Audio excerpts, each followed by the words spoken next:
Oh! Wassail! Cardinal signs. Well, wassail everybody, beautiful people. Yeah, we're going to have a look at the solstice frequency. We're going to do cardinal first, and then tomorrow we'll do another one of 4, and then another one of 4 the following day. So I bought a new lighter, which goes in with what I'm wearing.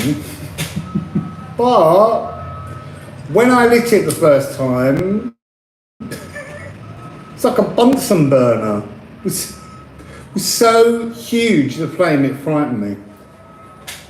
Wassail Danny Cosmo. So, just feel a need to cleanse the space. Yes, the Wassail read his clips. It was a bit of a weird energy yesterday. I think part of that was Wassail Susan cheers. Part of it was the letting go of my parents in spirit, but this morning my nan turned up. So I guess they're taking it in turns, so I don't feel quite so alone. Wassail Holly! There's already sirens outside and reversing lights and all kinds of loud, noisy things going on. Wassail Kathy! So yeah, we're going to look at the solstice. The solstice is astronomically, it's been channeling information all morning. And the solstice is on astronomically at 4:48 p.m. GMT, Greenwich Mean Time. I have to tune into Greenwich Mean Time because I used to live near there and it has a fondness for me, and you can all work out where you are from GMT.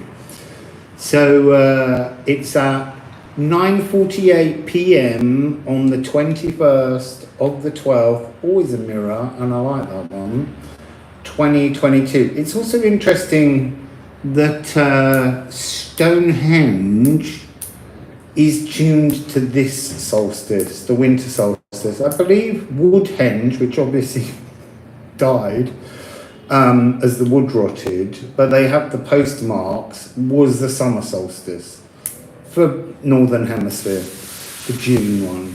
But so yeah, it's more fun going to Stonehenge on the December solstice. I mean, on both solstices, you're actually allowed on the stones, and that's a real joy because they ban you all year round. I'm trying to get through this gassy water that I bought that I don't really enjoy. So I need to make a page for timestamps.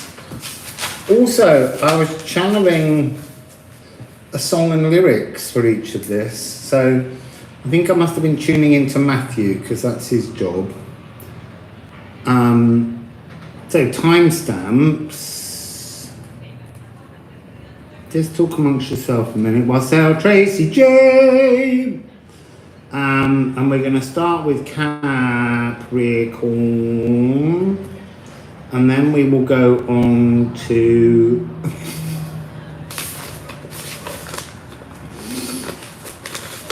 Aries. I don't know why, all morning I can't remember that Aries exists. I don't know whether that's part of this channeling, but baby come back.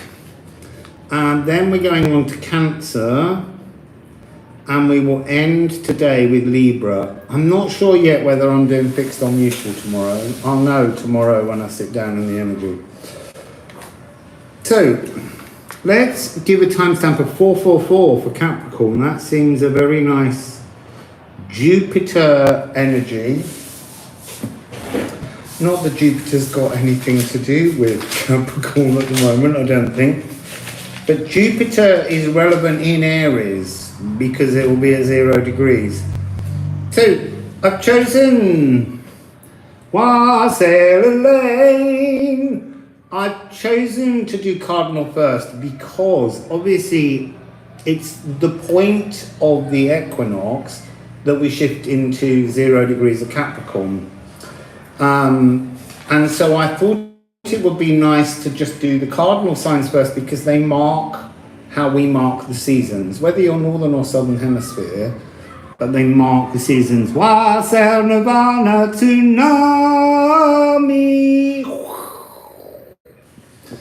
I still want to call you Cosmic Womb. But I'm glad you had a name change. So, yes, 0 degrees. So what's going on in Capricorn?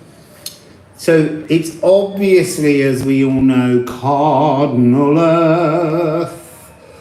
And the Sun is in conjunction at 0 degrees with Hygeia. And Hygeia is the energy of like the fever forcer, biome, preventative medicine, wellness, and also good health as a greeting. So to greet people like salut or wassail, which is Old English for good health. So there's also Phallus at 6 degrees. And that's the law of unintended consequences. And that always suggests things going down that we're not aware of. And that's to do with magical awakenings, mental sophistication, being softly instinctual, so kind of third eye kind of frequencies. But there's something about this that's physical. There's something about this that's sensing things within your bodies. And then it's radical shifts, and it's representing the tail end of house 4, the self, the sacral, going in, well, I'm family and home, and going into house 5, playfulness. There's something about them that needs to be more playful. Now, it's a busy sign. It's a really busy sign because you've also got in Capricorn, Venus at 14 degrees, Mercury at 20 degrees, and good old Pluto at 27 degrees. So you've got the Sun, Hygeia, Phallus, Venus, Mercury, and Pluto. It's just greedy, Capricorn. Wassail Shilling Taylor. So I feel like find your playful center. They're saying to me, fund it, with F-U-N, fund it. Fund your playful center. So, in the channeling, I got this energy of Ophiuchus. So, ophical opportunities was how it came through. Galactic assistance.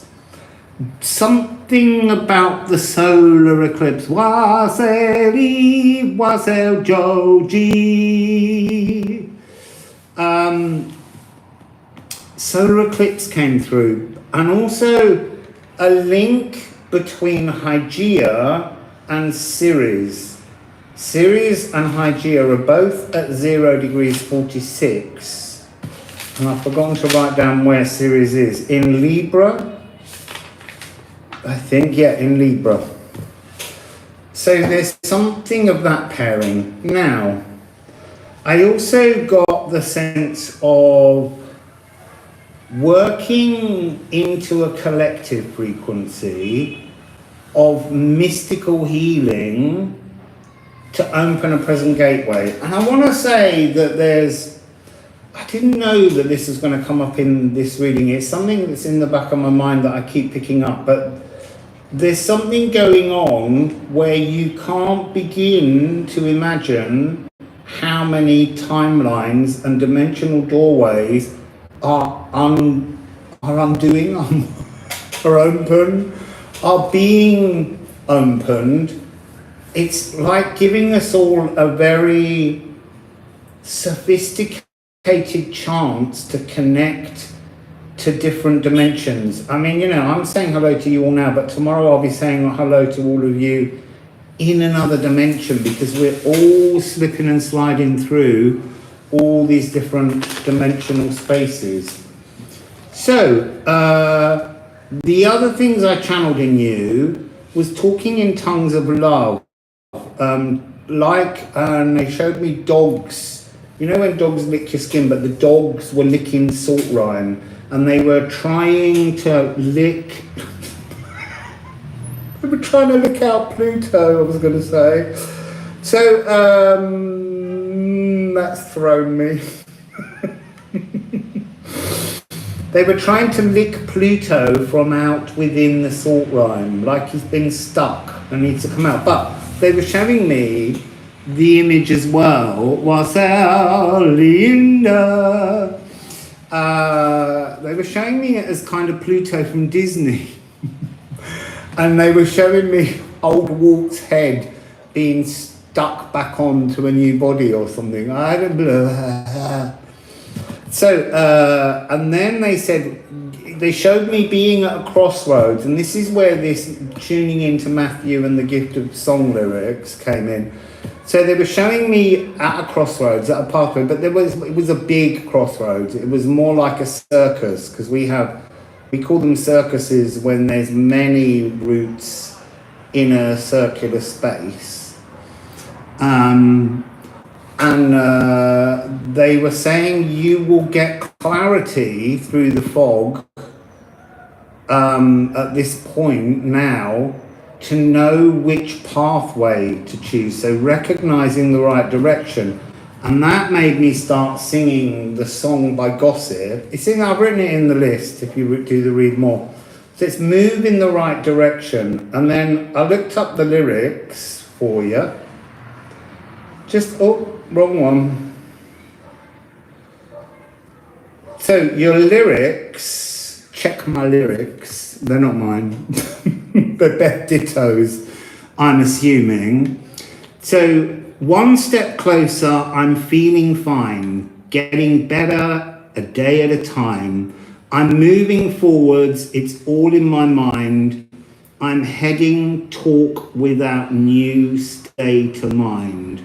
So I will hold back tears, move in the right direction, face my fears, move in the right direction, I'm doing fine.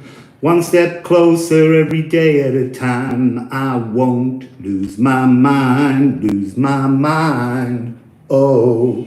So there's a lot more about how I have faced my fears, now I can move in the right direction. I'm doing fine, one step closer every day at a time. I won't lose my mind. Motivation, a powerful strength.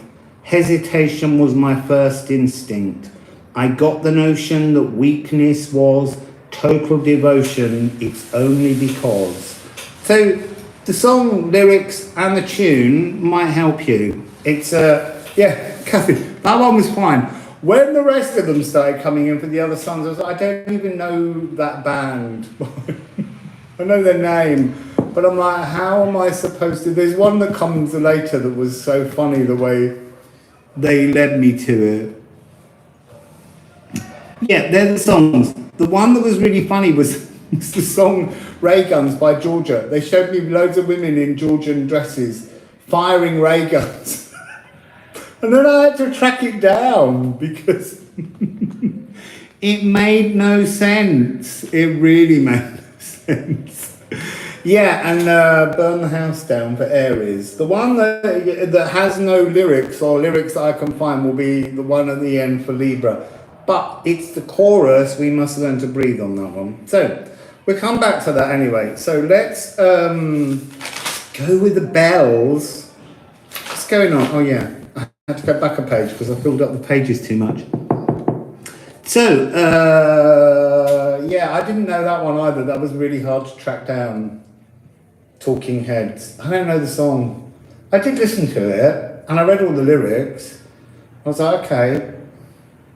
So, bells. Capricorn, clear the air.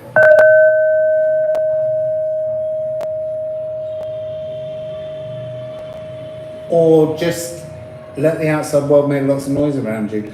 But actually that's about focus, sorry. I'm doing fine, one step closer every day at a time. I love that song.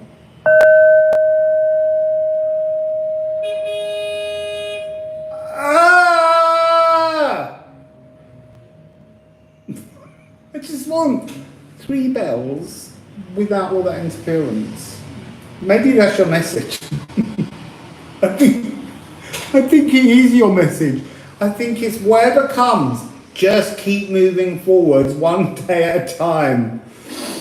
So, round of applause for that one. You probably can't hear that. Sorry. So what's really interesting is it gets really warm in this room, and I have to open the door on the roof of the house. I forgot probably, let me just run and open the window. I can't open the window in here because it's got jam, but if I was to open that window, you wouldn't hear me.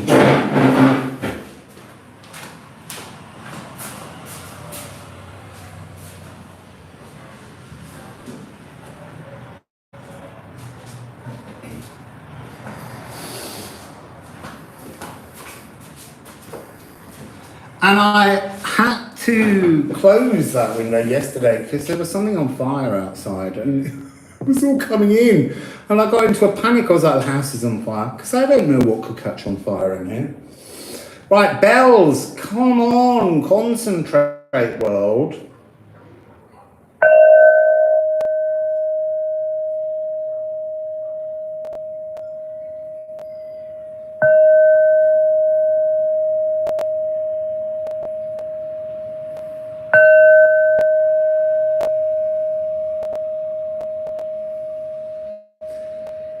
Old image, trousers at half mast. What's that about? Trousers at half mast. Maybe flags at half mast. Something about not being fully, I wanted to say raised, but proud, fully online, like it's the beginning of the unveiling. There we go, there's some more.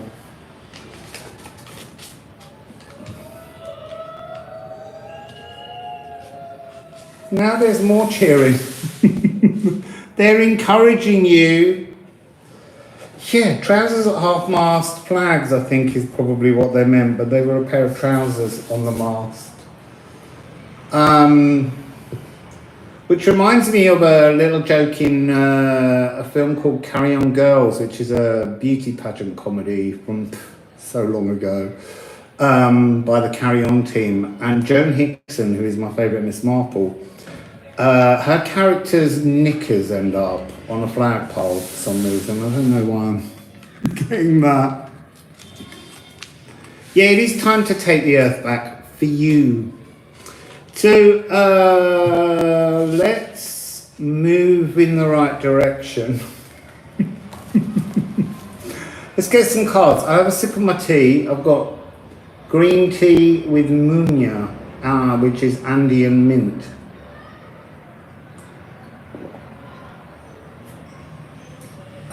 I never remember to wipe that off, but it's not my car. So it's not really my job. You see, that's another good gossip song. I'd like to stay and party, but I have to go to work. And it's, you gotta get a job. Girl, you gotta get a job. Maybe there's something about gossip, the whole book. Back catalogue. Ooh, never seen that one before. That's exciting. It's a High Priestess, but I've never seen it come out of this deck. 2. You begin 262. 262.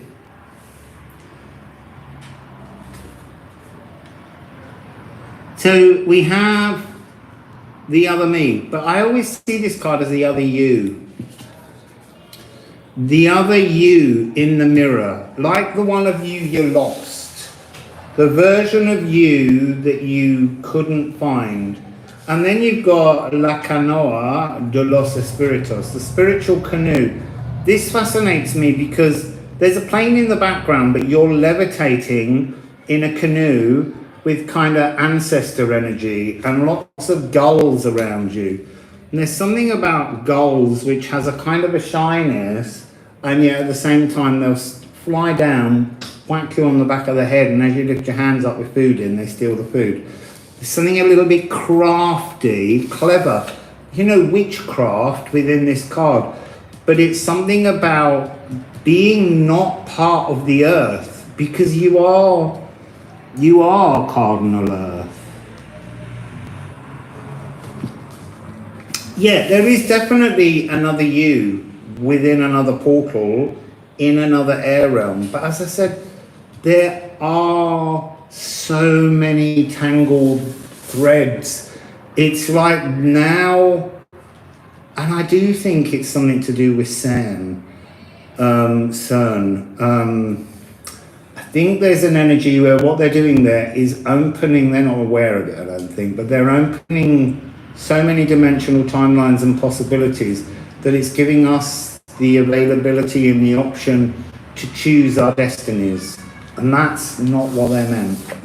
And then look, La Madre de los Mundos. Never seen this beautiful card before, but this is High Priestess energy. So there's something, again, about magic craft. Finding the threads to hold on to tune into the other you.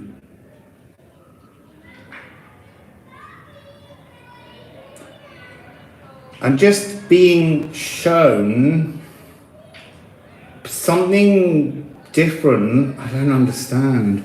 So,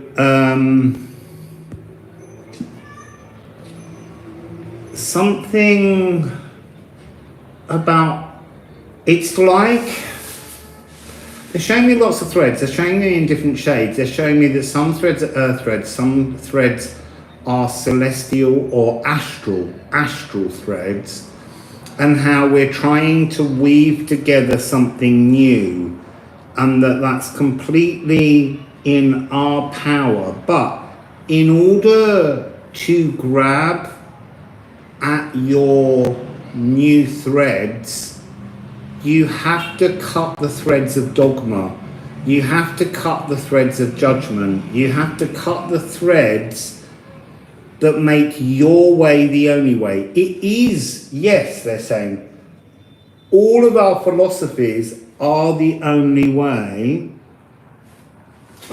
but we have to choose our threads without dictating to anyone or telling anyone that their threads are less, I wanted to say impressive, but less correct, that they're clutching the wrong straws. So we have to learn to weave our own pathway without any judgment, okay? So we all have, we all run down spiritual cul-de-sacs that have been built around our lives.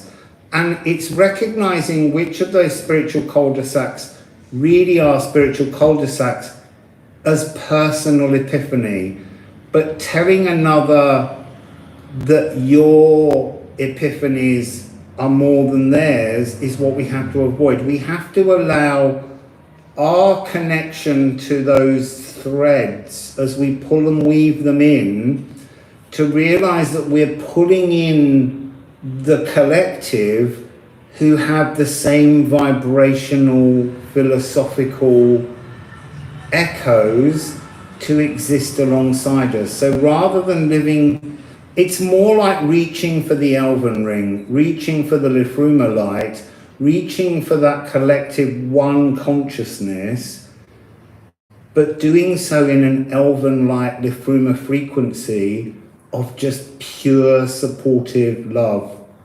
That's what I'm getting here. So, I kind of picked up that deck and then I kind of put it down, but I feel like it's quite important.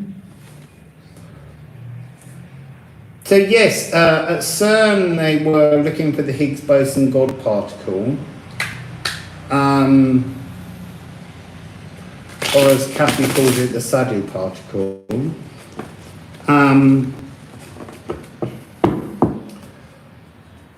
And at the moment they're doing something else. I don't know what it is, but they're kind of hoping to keep it spinning for 20 years with a couple of shut-offs.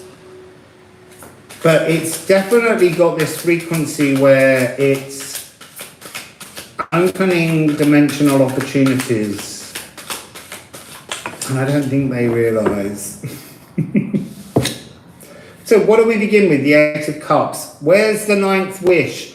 That's all I'm hearing. Why have I not got my wishes? So, Ceres energy. Why bloated belly energy, fermentation energy, putrefaction of the soul energy? This is your time to move forwards. Why are we getting this energy? Why am I hearing where's my ninth? Where's my ninth? What do you keep retracting, Titty, Kathy? Oh, they just found 3 more particles. It's a party, isn't it?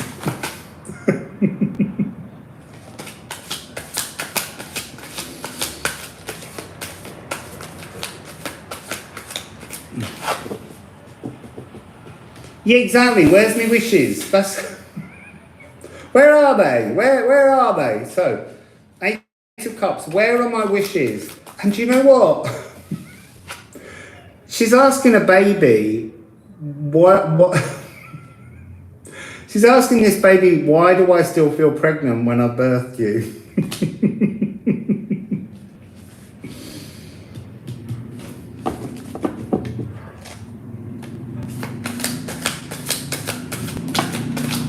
So,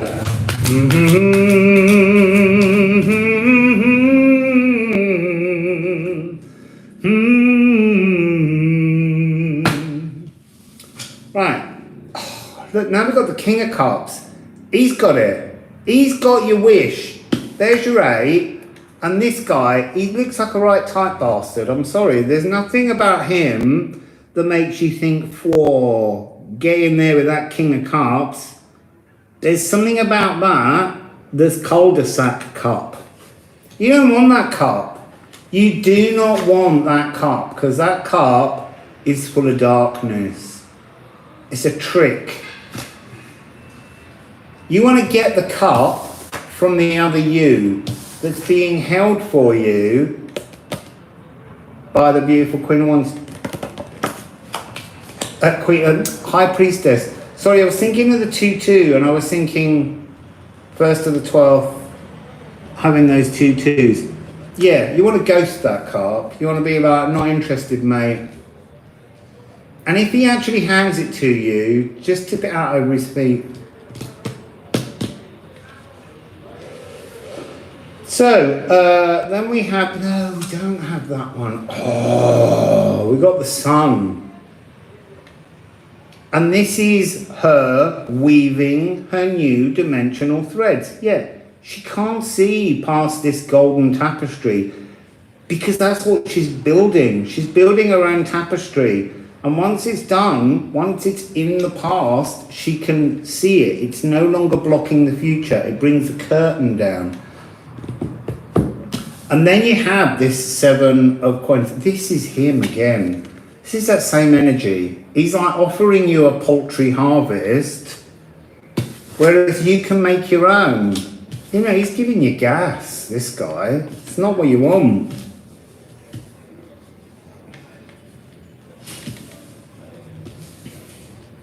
He feels like an accountant. Sorry to accountants out there, but he does. He feels business-like. He doesn't actually feel emotional. I don't know who drew this deck 700 years ago. But they were obviously not interested in us having... Yeah, very true. So yeah, you're weaving Frigg's distaff. Once upon a time, Orion's belt, once upon a time. In Norse mythology, Orion's belt was known as Frigganer distaff. And that's where we spin, weave, yarna.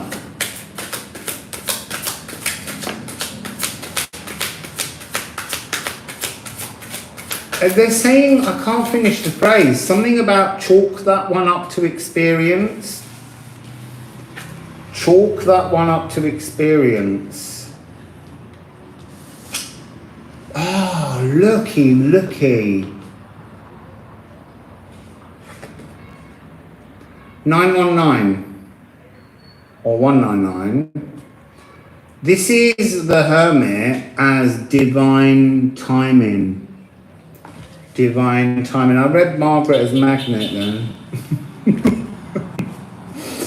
This is a divine moment. It is a divine moment. Solstice is a very rarefied energy. Solstice is about the gathering of people together. I am really tempted to read you the poetry. But I'm not going to, because I need to hold back the tears and move in the right direction. I'm kind of holding off all that stuff for the launch of the runes, because the poetry in the runes is incredibly profound and healing.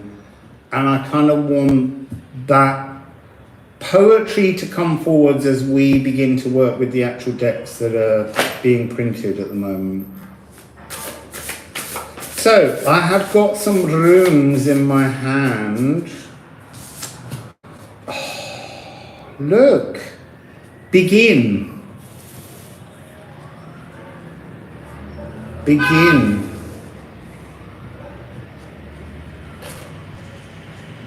Wassail, kicky, lower. But begin your aethers. Begin to allow your fires back.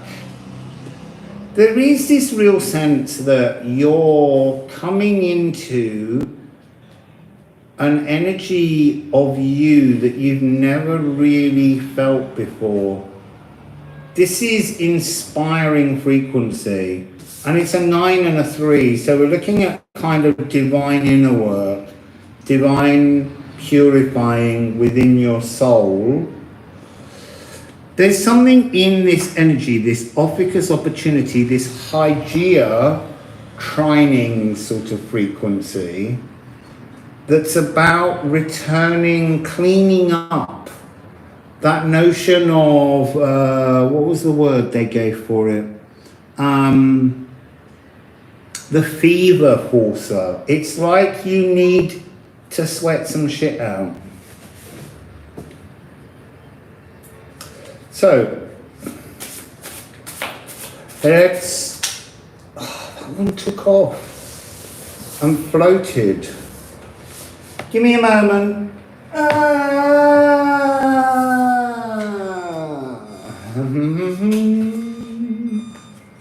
Whoa, I love this one so much. This is the sound of the unbinding. This is how we mend. This is like the fever forcing, but this is the unbinding from dogma. Unbinding almost, I want to say that some of your dogma is energies we talk about with you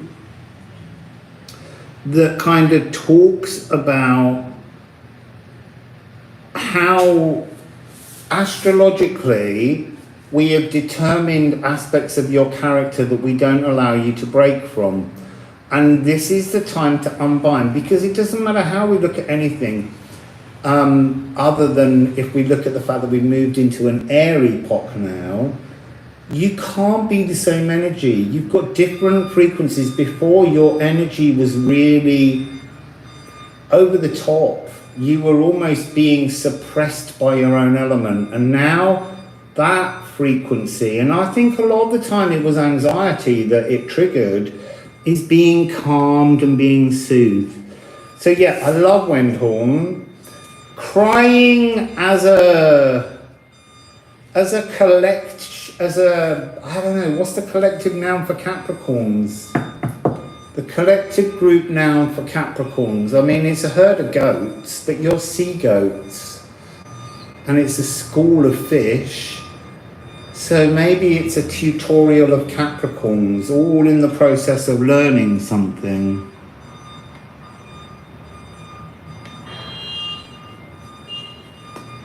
Yeah, I don't think it's a loading bay. It's the fact that outside I have a fire station and they just don't ever seem to do any real firework. They just seem to be the place that all the schools come to visit, and they get the fire engines out and they reverse them back in.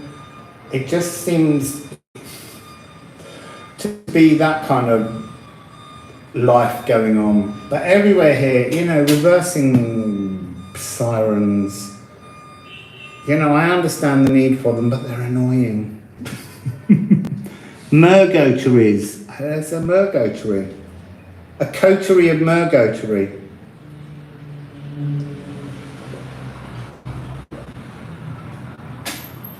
So, I'm gonna...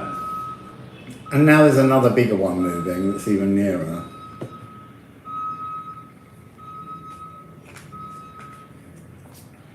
It's really strange because obviously I'm moving soon and I kind of need somewhere without all this noise, but you can't go too far out into rural splendor because you get no internet connection. So it's about a fine game, and I really do need a good internet connection with a move because we will be launching the deck at the beginning of December. And then we will set up a place where you can go and pre-order it. And then when we know how many have been pre-ordered and they're printed, we can send them all out with an official launch day. So let's carry on with your runes.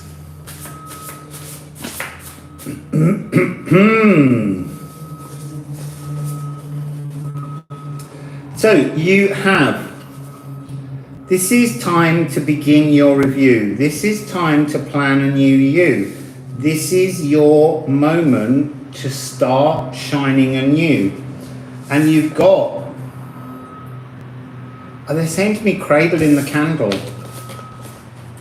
So candle day star is the frequency of the solar plexus.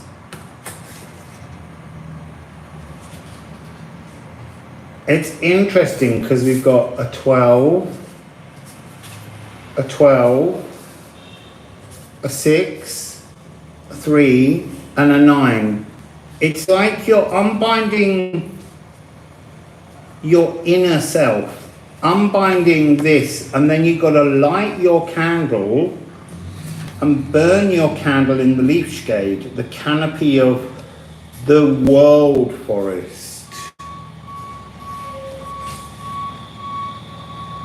So, go backwards. I think that's what these reversing energies are, as you hang through. Be more Odin for the moment and go and hang on your own personal Yggdrasil tree. Go and review things that matter to your future and things that actually block you within your future. And don't get off that tree too early, like Odin did, before you got all the information. Just keep reviewing things. Find a way to transform things. You're getting a lot of bibbing now, forwards movement. Like, don't go forwards until you find your truth. Just keep reversing and find the roadblocks, the mess, the accidents that need clearing away, because you can't get through your now doorway. You can't grab hold of these Ophiuchus threads of galactic opportunity. Maybe it's until the solstice. But you see, we do have the frequency of the sun and the moon in this. Unbind, keep unbinding for the beginning of the coming year. It's almost 20th of April. 20th of April will be part of your forward movement. So you're going a little bit retrograde for a while. Yeah, hang on the tree longer than Odin did. Odin got down too quickly because he had insecurities. And you want to get down when you've dealt with the insecurities. You know, Thor didn't do what his dad did. He learned longer, slower lessons, and he faced his destiny. He knew his destiny. Odin tried to avoid the given destiny that was offered. So let's get some alchemy of astrology on this.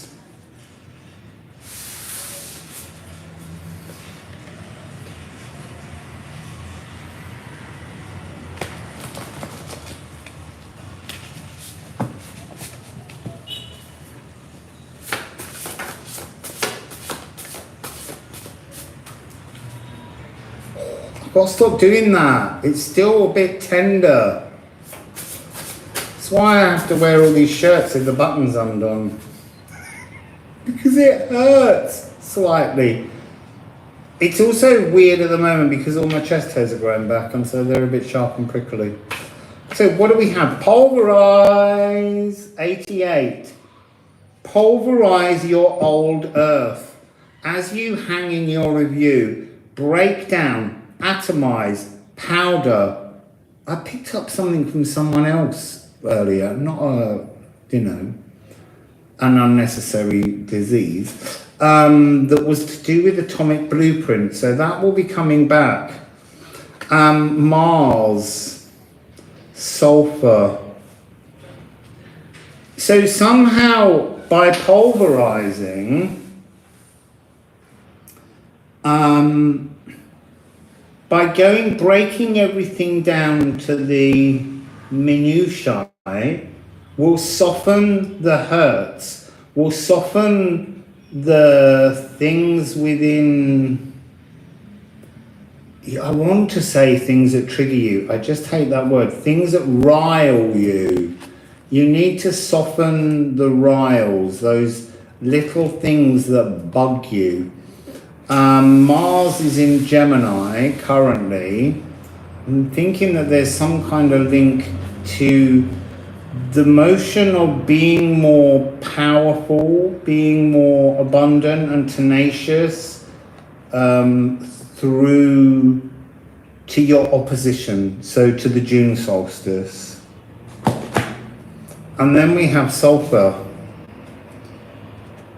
There's something about 8, 7, 6, 5, but the thing is that the 7, the pathway, is that clarity that you don't have yet. It's there, but it's not obvious. It's like there are 7 paths and you're looking to pick the right one and you don't know. There's no clarity on that.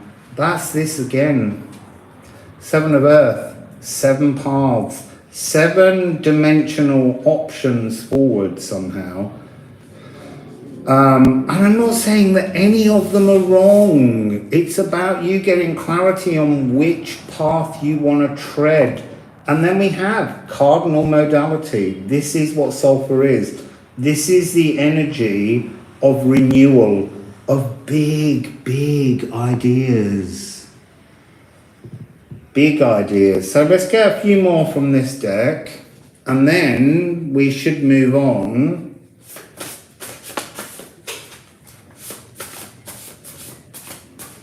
And we should move on to, I've forgotten Aries again. And yeah, I've got Mars in front of me.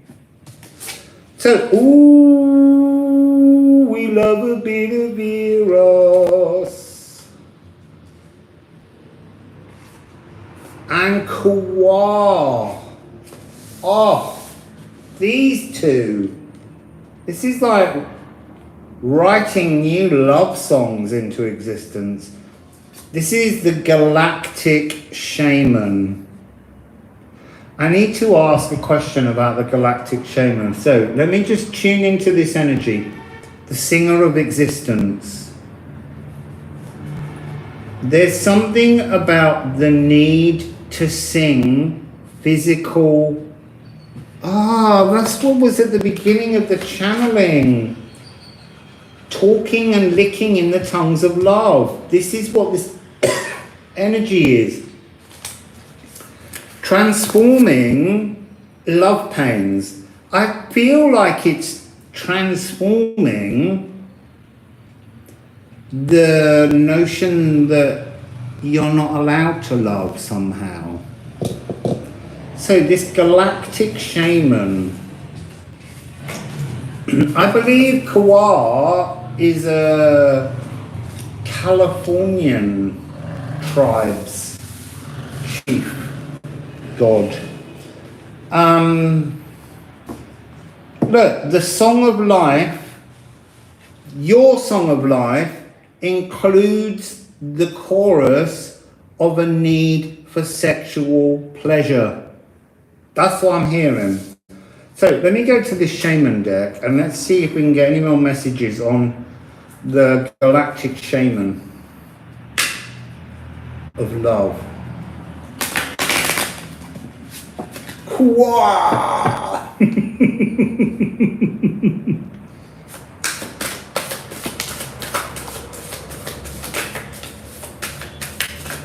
Ooh, you see, I find that one a bit sexy. A lot sexy. So it begins with Madre Tierra. This is the energy of your power. This is the energy of you opening Earth, reigniting. This is Empress energy, bringing the frequency. You know, it's linked with this, the Mother of the Moons. You have a gift to open a space and fill Earth, unblock physical blockages, Cardinal Earth. So that's your space. And then we've got, you see, that's exactly it. Release the Earth Spirit, Earth Snake. Release the Earth Serpent. You're working with the Mother of the Moons. You're working with Madre Tierra, Mother Earth, and you're working with the Mother of Snakes. The Mother of Snakes guides the skirt of Gaia. So this is physical creation energy. And then you've got this ancient Espiritu Padre Crocodillo, or Crocodillo, depending on if you have a Lima accent. So this is the healing. So you need to bring, it's like bringing the snake frequency. The opicus that I channeled at the beginning. Where's it gone? Opicus opportunities, solar eclipse, galactic assistance, Hygeia. Cleaning up the physical earth that you believe you are stuck in or moving, or you have to do that, and you have to bring the galactic shaman. But the galactic shaman is not male or female. It's an energy of singing existence. So it's about bringing energy to Kawa. But what are you bringing? You're bringing sexual, loving energy to Kawa to rewrite your tunes. So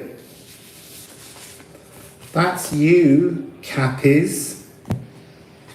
So much love around at the moment. I just love it.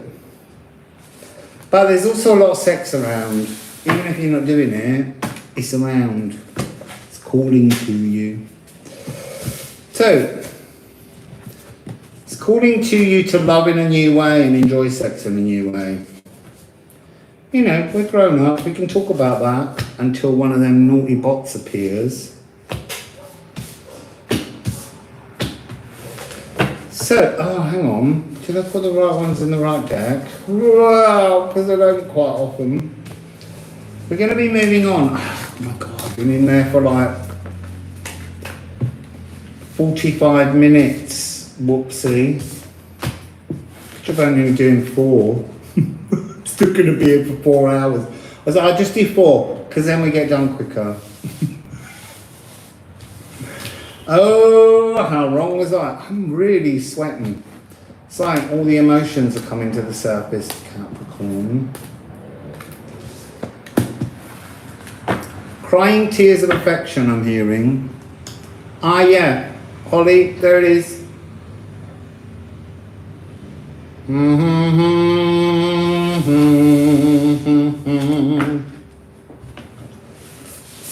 With the golden sky and the sweet silver song of the lark.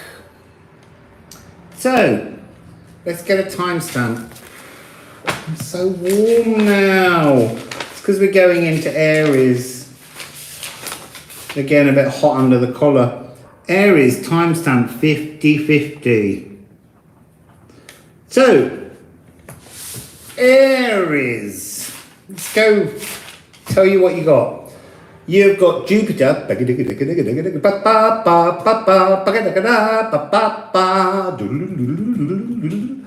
So,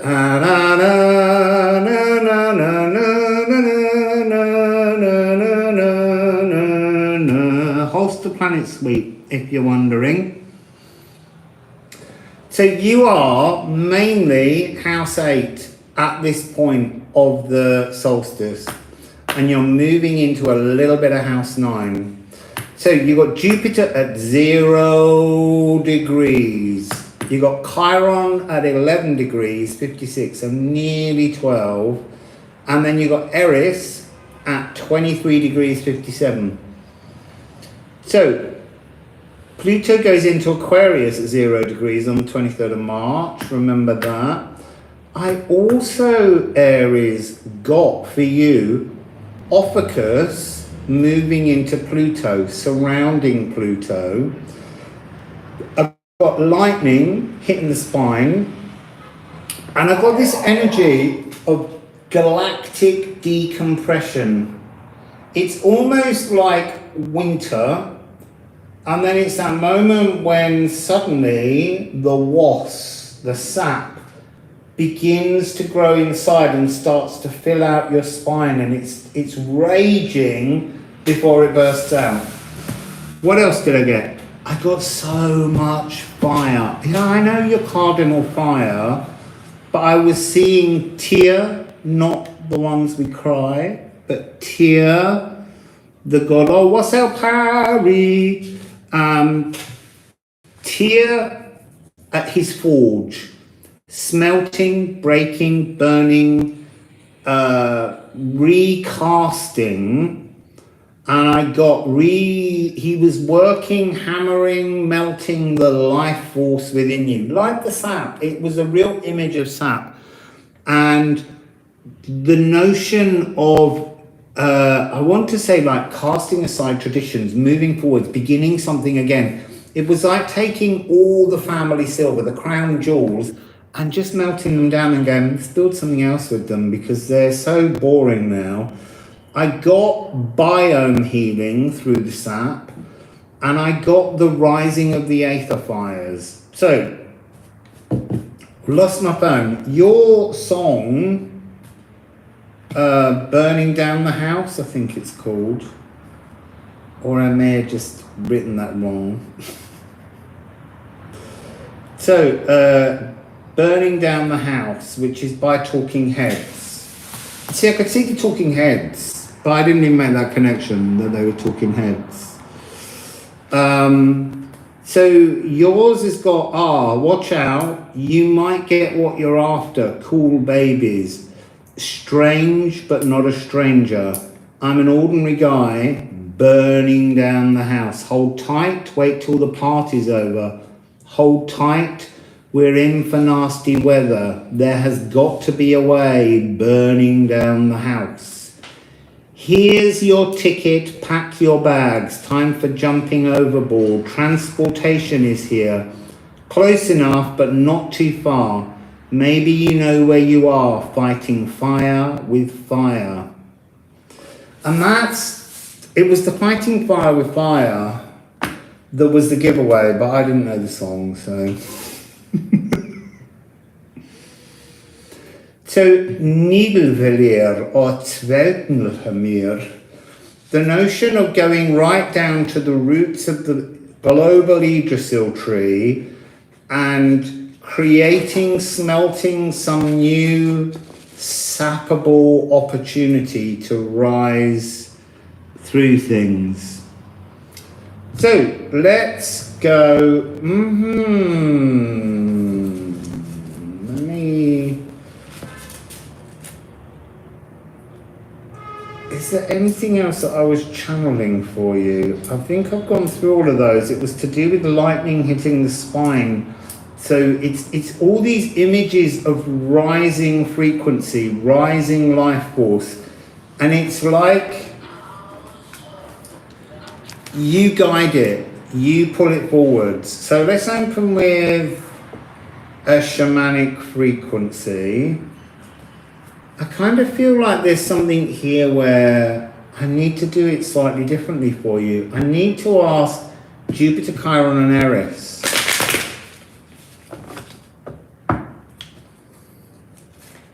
Jupiter,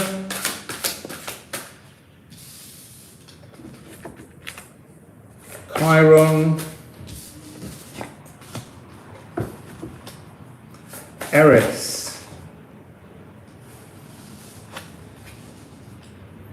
That's interesting.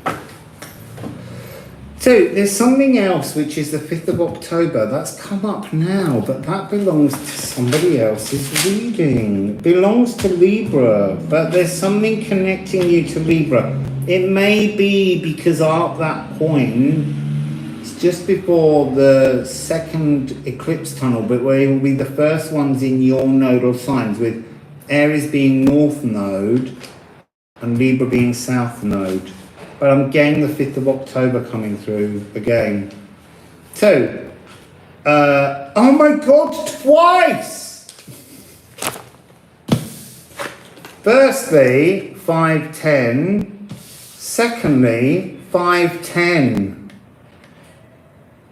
Right, it's important. Put it in your diaries now.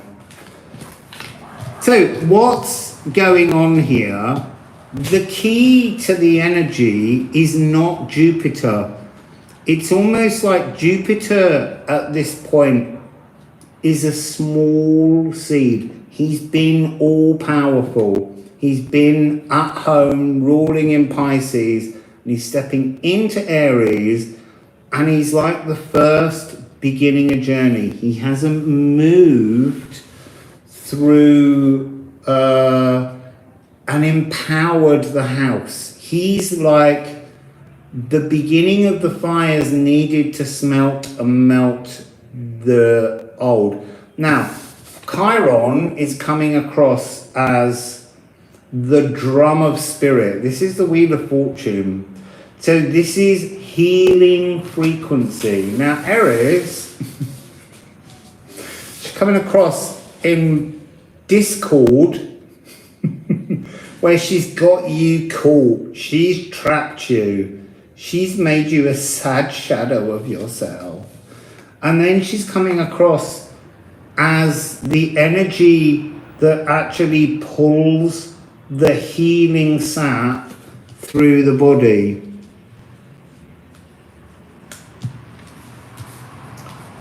That is honestly so maniacal.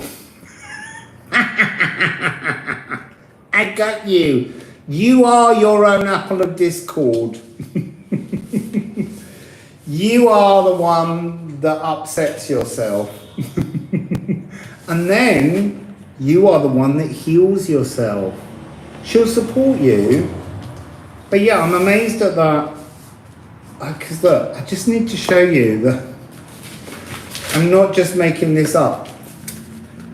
5th of October was down here, and then as I say, and that's in Libra, and then I think it's the 14th, the solar eclipse of October, but there's something significant that we need to write down, because don't get me wrong, get me right, that is the 5th of October twice.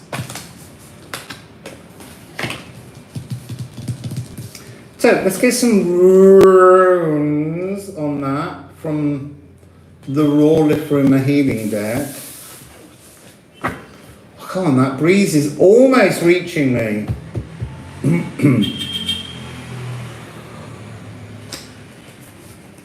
Oh, bells! We didn't do bells, and that's really weird. They just put an image. I mean, the last one was trousers half mast or a flag at half mast. Now they're showing me a flag lying down. Like, don't virtue wave unclean, unclean virtues. Don't virtue wave your knickers and your pants. Take them to the laundry. I must remember to do my laundry. Hang it up. Don't get me wrong, get me right. That's the song title. You can write it, Kathy. So let's do some bells.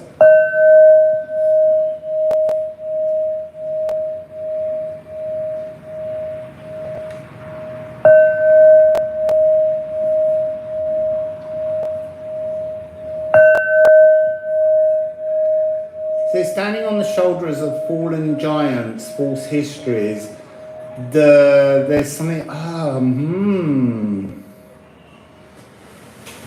Standing on the shoulders of fallen giants, the past, false histories, something about the way in which we believe our past, the way in which our past is recorded, the way in which we are educated with history is a deception in many ways, because we all know history needs discerning. It's written by the victors and is never the full story, and often the full truth comes out many years later, if at all. But they're showing me the energy of these like historic greats, statues toppled. They're showing me that these icons have been anchor points in time, and that as we're moving forwards, as this sap, this Aries energy is rising, somehow the anchors that those giants, those fallen giants were, can no longer grip the anchors. So it's meaning that as that energy that we talked about just now of all the different dimensions opening, it's disconnecting us from unstable historical truths so that we can see something new rising. It's burning the house down, burning down the house. I can't remember now. So yeah, it's allowing the past to be more fluid, which will allow us to unhook traumas. There's something about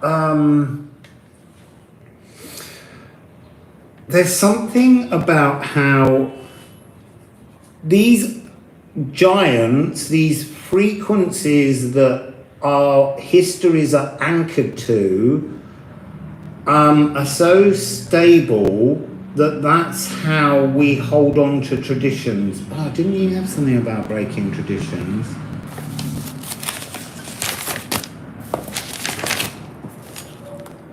Yeah, traditions cast aside. So what happens is most of the time these are seen as fixed, and this means that we as a species, we tend to hold those as scaffolding and then anchor our own traumas into them. When these anchor points break down, it's also breaking down the stability of the anchor points of our traumas. So we're being given more fluidity, and I'm feeling this is the energy of Aries working on this frequency. Yes, Jupiter and Chiron are working on developing that healing, no longer being the wounded healer, but it's Aries' permanence through this impermanence. Aries has been in Aries. She's one of the slowest moving, something like 10,000 years it takes her to move. And she's trying to pull up. She was like the jailer, and she's decided to let everyone out. And I still say it's got something to do with sun. I am discerning that. So let's go with the runes.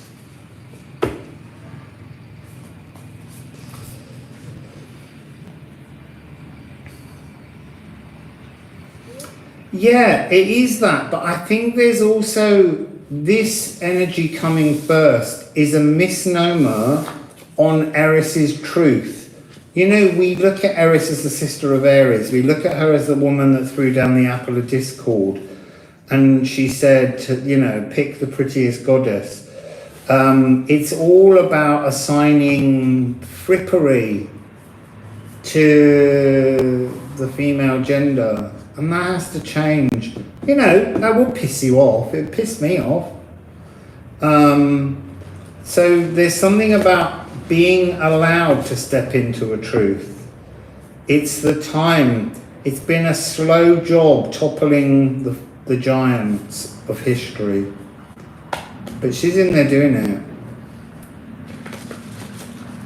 And everywhere, somehow they're saying everywhere you see her hand, they try to distort the truth of how her hand works.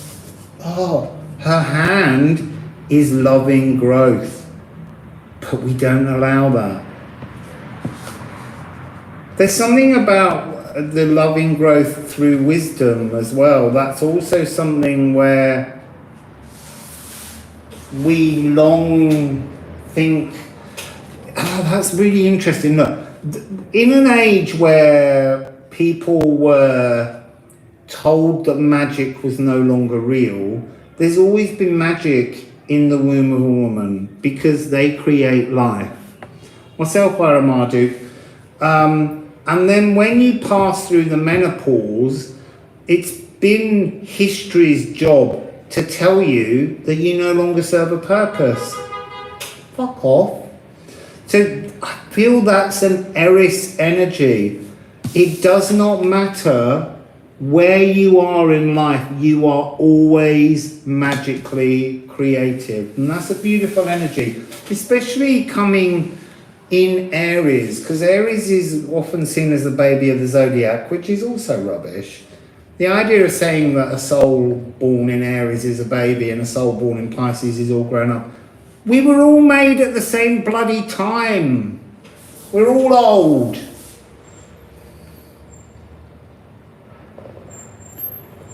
Ah, that's good, Holly. It's only just come through for me.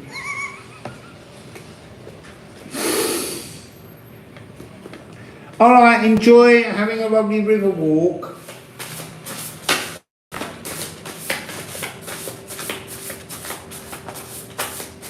Kathy. So what have we got? It's interesting. This is source frequency. This energy from the earth is source. It's divine cardinal fires that inspire. That's what I'm getting. So,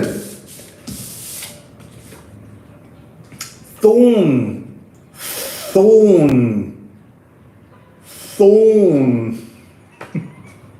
not porn, otherwise they'll all turn up again. So, this is the giants. Do you know, it's almost like we were all being forced through the distorted, uncomfortable giants' portals. We were being Thurs. We were all being Thurizas. We were all being forced to fit a mold that was not our truth. Look, that's that. All being forced through that trapped bubble. It's interesting, I know it's a corpse and the shadowy figures of the old histories, giants of history, But there is something about the outerness of that shape that's echoing the freedom to come.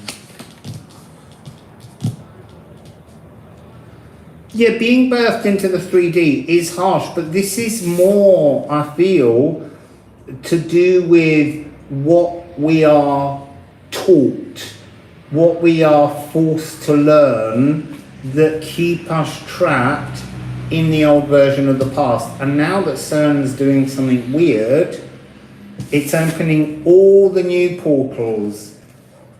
Horse, air, move. This card's a really cosmic card in the fully artworked deck. So there's this energy here of driving forwards, but it has to be a personal awakening before it's a total collective frequency. You have to pull the fires up first. So let's get a bit more.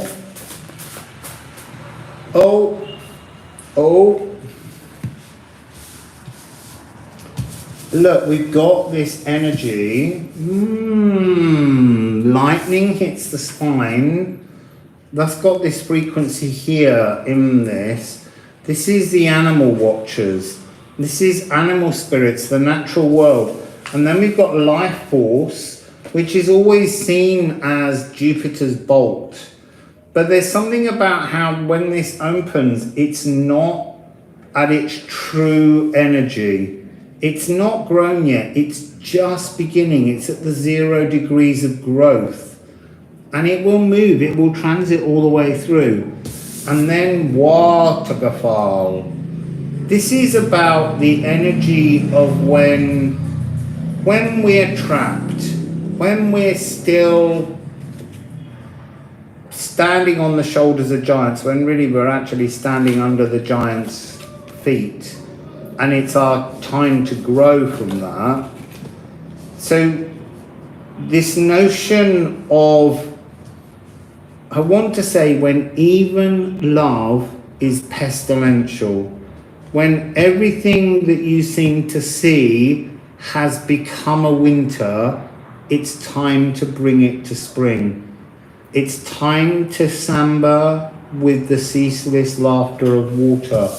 And then this brings us Edel, your original birthright, not the legacy of time, not the things you're told to expect, but choosing to move into your true original birthright legacy. And that, somewhere at its very deepest level for everyone, is to be in the frequency of love, to show love, to accept love, to work love into everything, and to be happy, to be joyful, and to be equal. You cannot be equal when you're tied to the notion of all these toppling giants. So let's go with this one, the poor Huson. Aries. Yeah, not controlling each other, just controlling ourselves. And when we give everybody that freedom, and many people in their societies have no freedoms. A lot of us take for granted freedoms we have, even though we don't have them fully. So, what else would you like to say to Aries?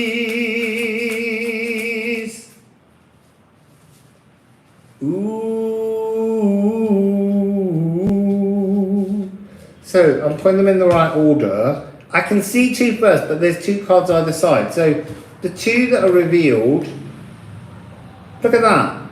Breaking out a new earth frequency.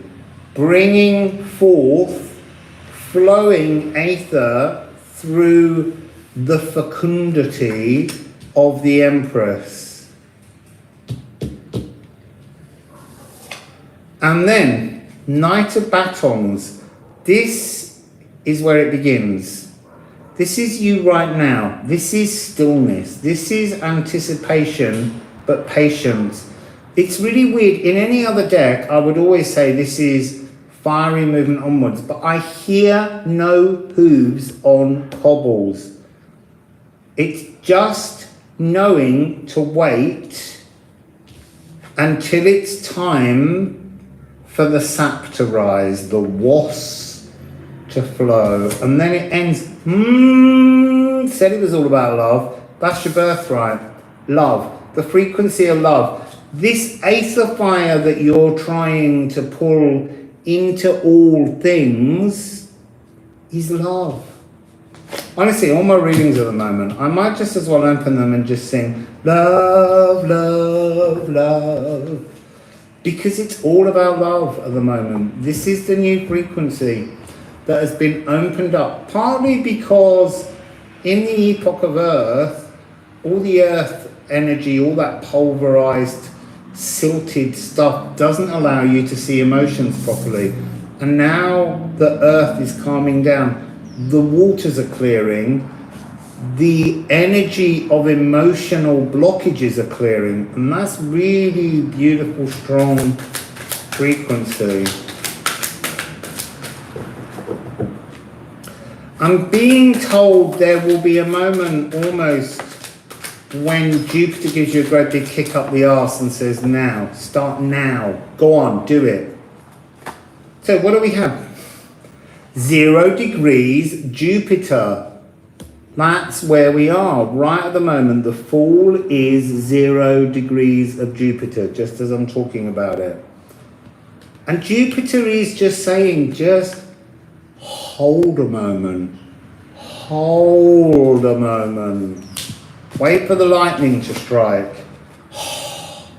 This 7 of Swords. This is spirit plotting shit. Getting ready to deliver things. Working out when the moment is. Oh really? Been going forwards and backwards? Yeah, it's now forwards and it'll stay forwards for a while. Till later on in the year. So spirit, and I want to say actually Gaia, Uranus, that energy of the planet of change being in Taurus has gone through that nodal energy and it's heading towards your sign. Doesn't get there yet, it's a little while. Oh no, it's the node coming to you. They're going to Gemini. She's moving to Gemini 0 degrees. I could just see the 0 and I moved in the wrong direction. What else do you want to tell Aries? That they're greedy. None of those because they didn't fall. Oh, sticky. Have one. Oh, big endings coming. Big endings. Ending things to make new space. What I want to remind you all here is that all of these prisoning, blocking philosophical notions don't matter because you're about to have the 11th sword.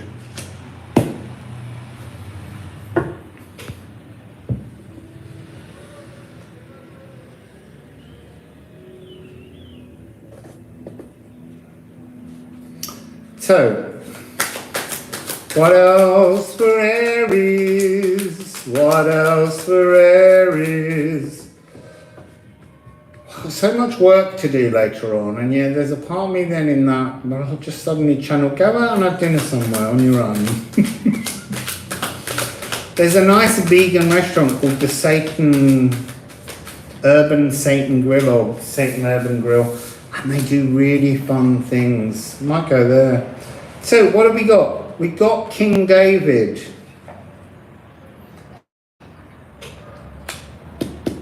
This is that 11th sword. Expand your new philosophical understanding of love.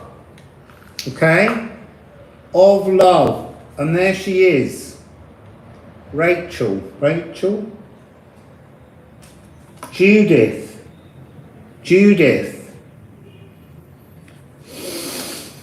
Yeah, flow with new emotional waters, but they're new philosophical emotions. They're energies I feel you haven't played with. And yet, there's something about fire and water that's coming through in this energy. Riding the energy. Why did I pick up earlier, the 6th, no, the 1st of June. I didn't write it down. I'm going to write it down now. I picked up the 1st of June, not necessarily for you, but there was something profound about the 1st of June. And it had some kind of destiny, your frequency going on with it. So, this is, I want to say that this is the energy of Tyr at his forge. That was at the beginning of this. Forging a new life force, a new crown to wear, melting down crowns, taking smelting, transforming. It's all linking in beautifully. And then we have the now, the 6 of Pentacles. There will be a moment when this has to trigger. Maybe it's just, maybe that's the 1st of June. I don't know. But I did pick it up earlier and it had some really profound reference and it's just been inescapable. And that's interesting because I couldn't remember the word Aries all day. 1661. I kind of think I do know, but I don't as well. So,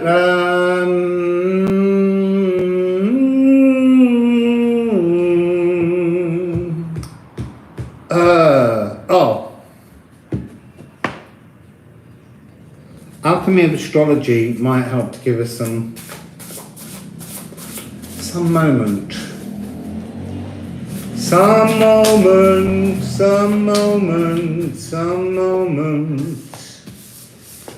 Sooty Sagittarius.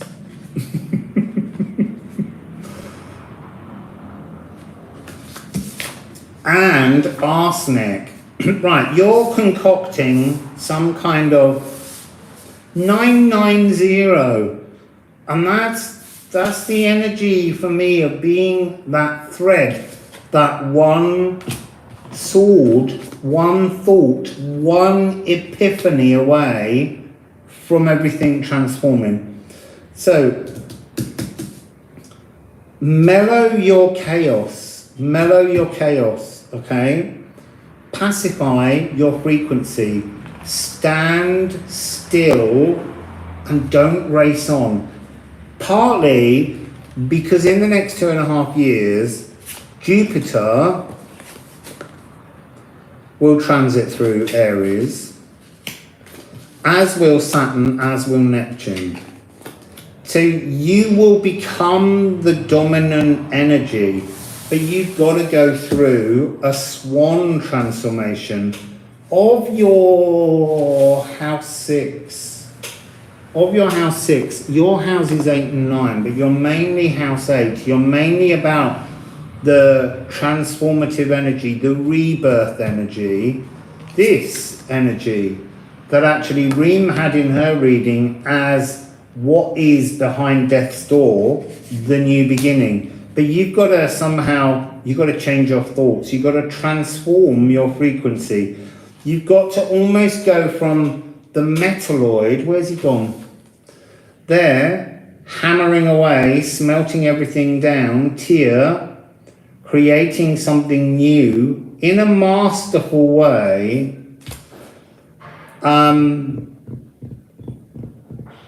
It's what doesn't kill you makes you stronger. And this is that energy of moving through, into better health for sure. Yeah, I asked Aries to stand still because that's what we're being told. 1st of June, you can go ram your horns again, I think. I don't know. Why? Yes. It's there again.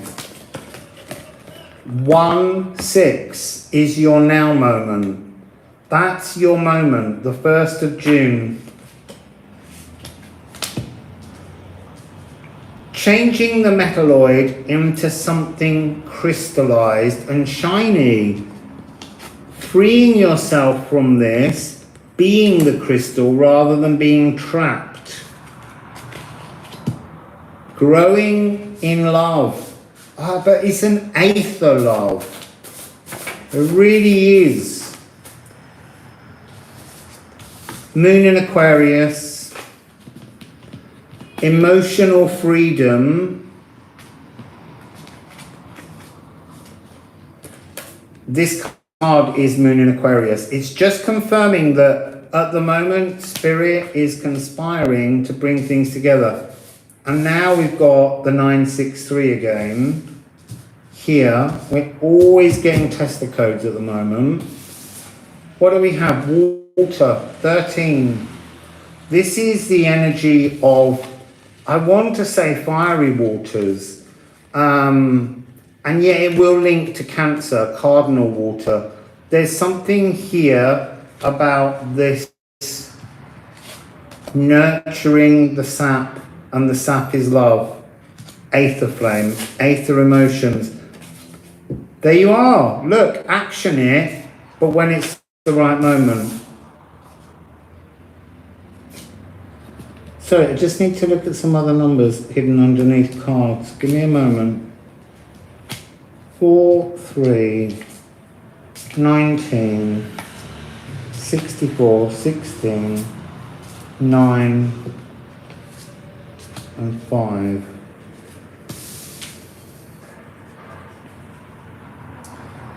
Merge. This is about remaining, and it's a 0 again. Don't merge yet. Jupiter will kick you up the butt and tell you to merge this new energy, pull the sap up. I still think it's 1st of June. That's what I'm getting for you.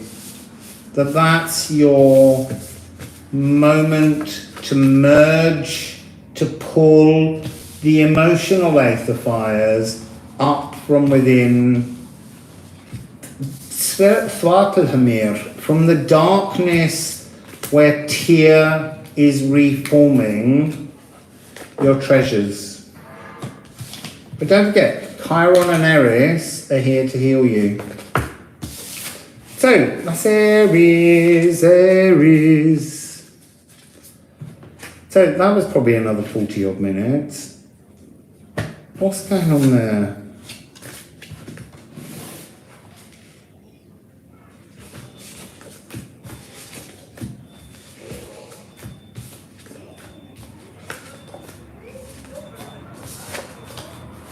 So we're going to move on to Cancer, Cardinal emotions. I'm enjoying these because I don't know where the messages are going so far. Well, I don't remember them, but they felt fairly fluid as they've been shaping up. Oh, look, 8833. Now there's a Hoover on. It's always something. 8833, 8833. Where's my timestamps? 8833, which is 1 hour 28:33 in the timestamp box. Well, I'm not sure that I've got any moderators here anymore. Oh, I have. I've got Holly. Sorry, Holly. And Ariel is here. That's all right then.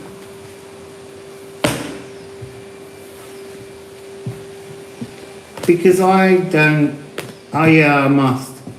I don't. I'm not able to keep an eye on the naughty things that come in. So, I've got gassy water.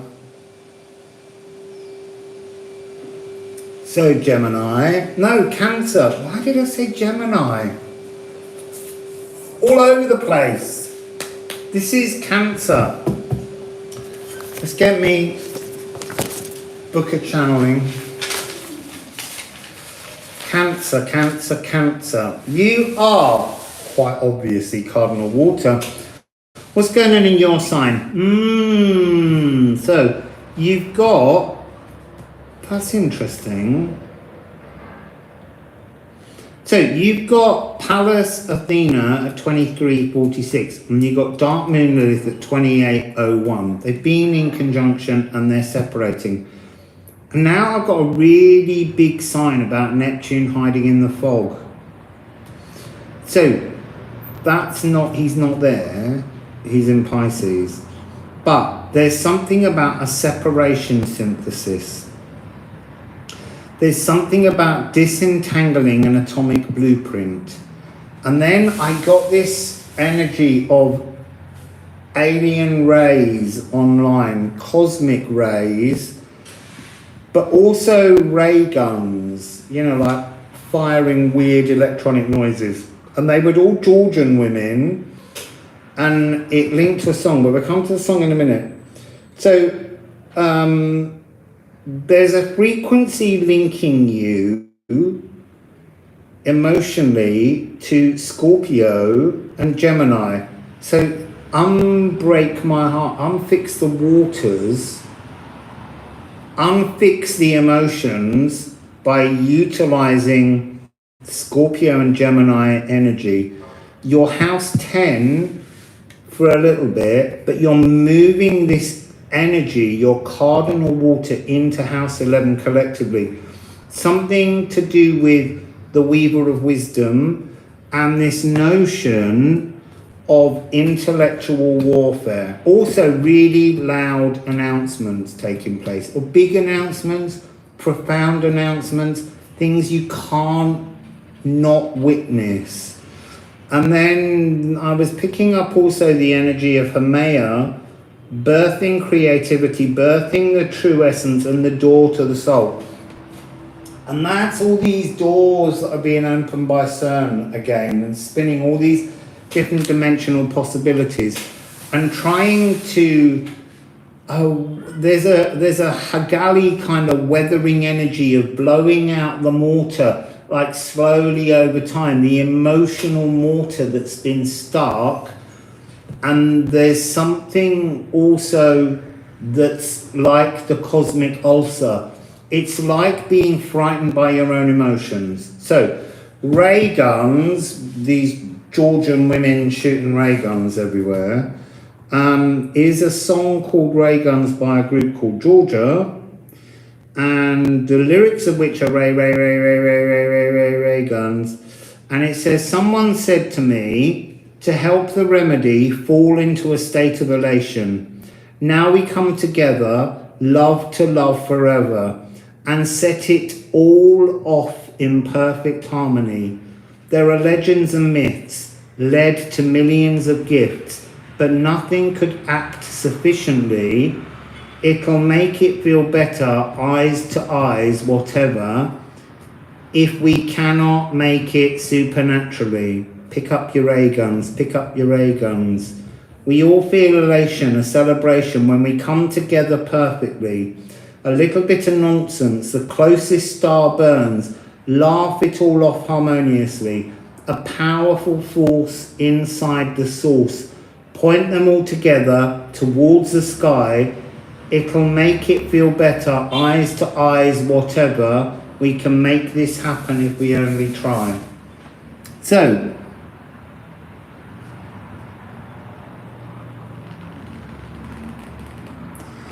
bye, Kiki. So this is, as I say, Cancer. Kiki, I will be doing Gemini and all the rest of them, but I'm doing them over 2 more days, and I don't know which comes next. It'll either be fixed signs or mutable. So that's your ray guns. So what was I kind of getting? It's this separation synthesis, this Neptune hiding in the fog. What is it emotionally that you're not able to see? And disentangling emotions to reveal your atomic blueprint. And there's something about the ray guns that are about using a different kind of emotional frequency to free yourself, weaving wisdom through palace, being fully formed in frequencies. Intellectual warfare with yourself to change and transform. Have a little bit more water.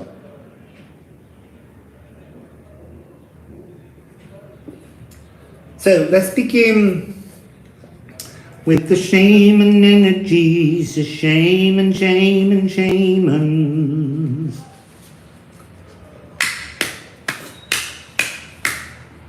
Just knocking Aries out. So this is June solstice possibilities, but it's what's happening right now on December solstice. But remember, there's an energy here where it's opposition. So we've got one hidden.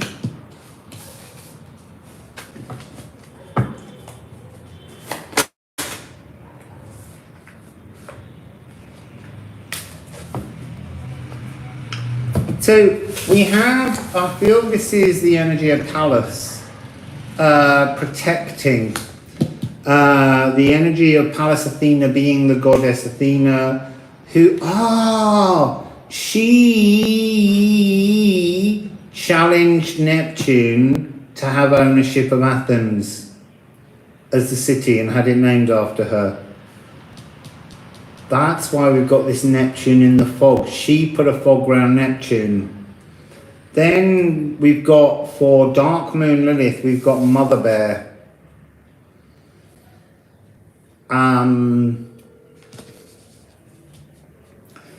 It feels like Mother Bear is one of those energies where we talk about a kind of awakening from a deception frequency, being prodigal, being renewed. Neptune is in Pisces. It's got nothing to do with its placement. I just kept seeing Neptune in a fog, and it was bugging me because I was like, he's not in Cancer. 313.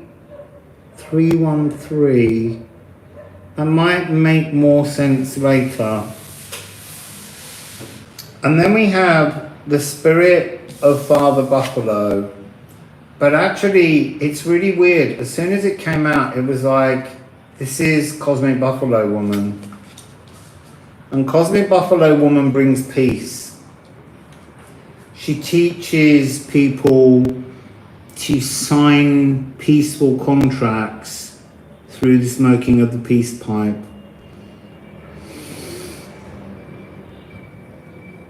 It's interesting, there's an energy of a lack of water, a barren, dry riverbed emotionally. This is all about fire and earth. Like the fires have dried out the earth, and we need to bring in a new creation. It's like you are the cosmic buffalo at the moment. In terms of the cosmic buffalo runs and creates creation, and slowly its legs wear out until it vanishes, and then it's reborn. It's like over a long period of time, for the earth, the waters have been dried out, Neptune in a fog. And it's about returning the waters to the earth after they've been dried out. There is a cosmic buffalo. It's in a lot of North American indigenous religions, and that's where white cosmic buffalo woman comes from, and the peace pipe.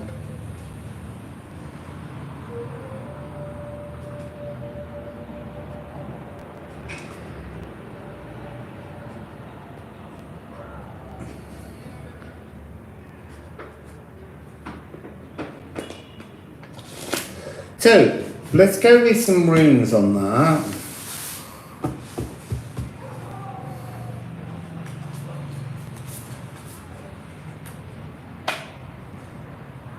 You see, I want to say that I'm getting a very kind of gendered feminine energy, but that's purely because in our modern world, we have made it so that we assume only women understand emotions and men don't. And it's just silly, you know? So there's something about we are gendering, but we needn't.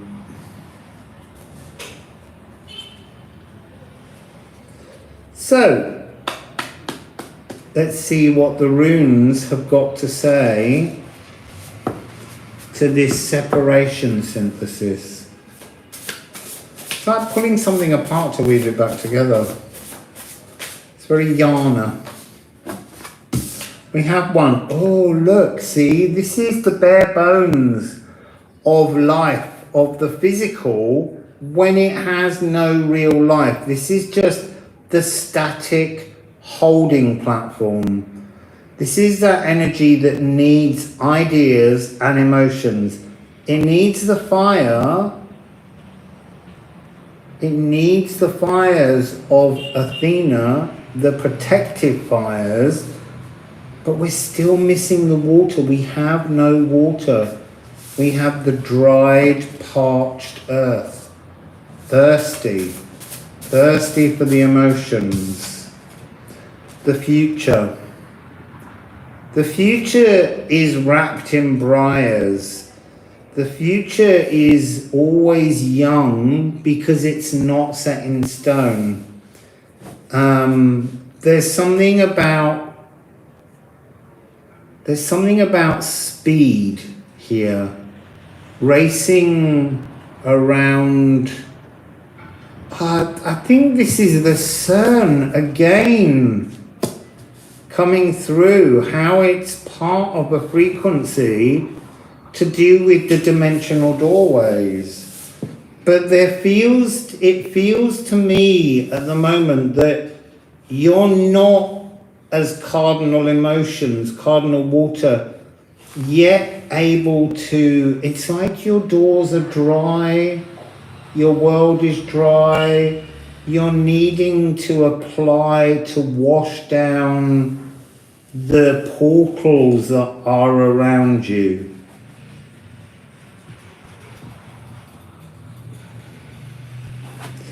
So, Cancer, runes for Cancer. There's something very soft here going on. There's something very gentle. Something very here we go, see. There's something very static. I know it says static there, but there's something that has patience. There's something where this frequency feels peaceful. It's like I've just said to you, all the doors are dry, but you're not bothered. It's really you're beginning to understand how to not feel so easily emotionally wounded. So you have move, and they're immediately saying dismantling the portals. Taking them apart to know what are the stable parts of the doorways that you're peeping into. And this is the briars that are over the future. And here is that thorn again, the blackthorn tree with its long black spikes and that sense of the Sleeping Beauty story. And remember, in the Sleeping Beauty story, Sleeping Beauty waits to be woken by the gendering of the handsome prince coming in, and he rides in on his pony and he wakes her up. But there is something within that story where we don't really understand the truth of it because we let that story only exist in a gendering fairy tale. And the prince is the physical flesh and consciousness on earth going in to wake the higher consciousness, to wake some kind of dark moon Lilith mother bear frequency that exists within all of us. And that's this, the buffalo and the bear. It's the prince and the princess. We can't be doing with all that kind of pointless elitism. But when you go through the thorny briars and cut them down and wake yourself, you wake yourself. That's the point of the story.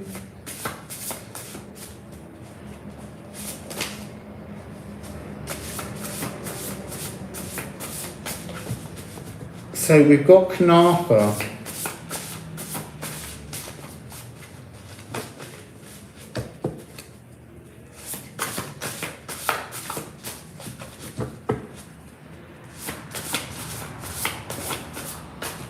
Just waiting for another card to come with Knarfa. Knarfa's traditions, breaking with traditions.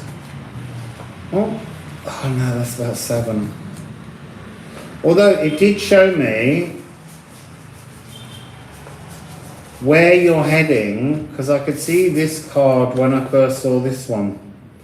You got to find you got to wake you before you wake humanity. So I will keep that one, but there's something about, you've got to know, you've got to be able to sniff out what are the kind of overhangs of childhood. What are the briars that will prick you yet again and again and again? What will draw blood that is your sacred life force? What will do that to you emotionally? So can we have an ending to that, please? What is it? It's heartache. It's painful emotions. It's like not willing to look at them. I'm telling you, when you see this card in the deck, the poetry with it is so painful, it will make the tears run. And that's something to do with this energy, returning the rivers of tears to soften fears. There's something you can't look at emotionally, and yet that's the whole point. You have to transform tears. You have to move them in some kind of new frequency. So let's put that over there. We're going to go for you with this lovely little deck.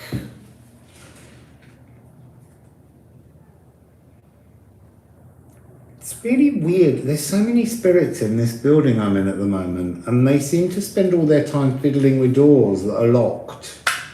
And sometimes I get up in the middle of the night or in the morning and locked doors have been thrown open.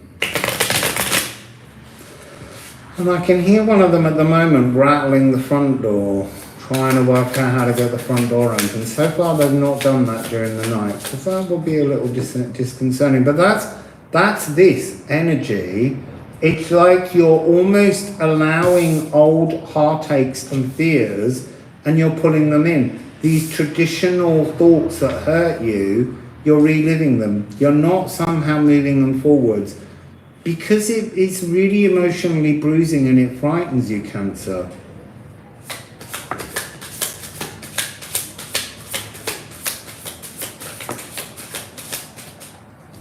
So we have the 5 of Wands.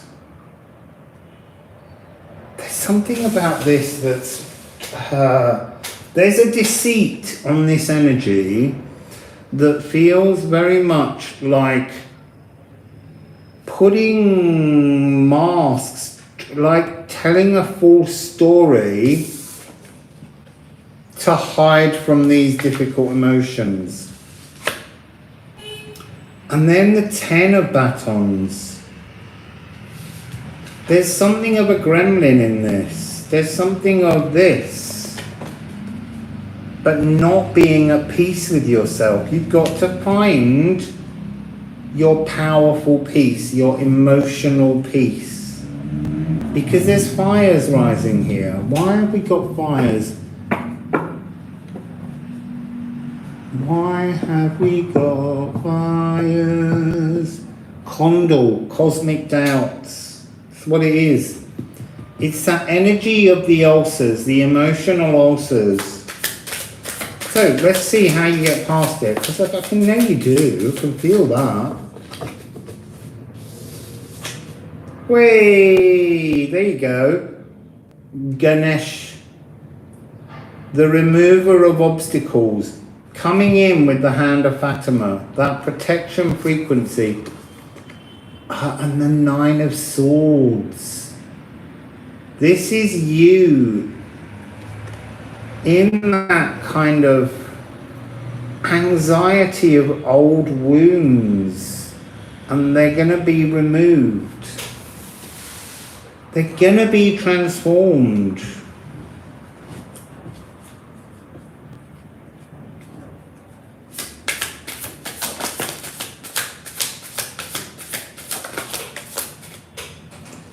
I'm leaving that one there because there's something under there that we need to look at, but not just yet. So, look, it's so interesting. So many blocked fires. The Nine of Wands, the spiritual warrior, he or she who moves through.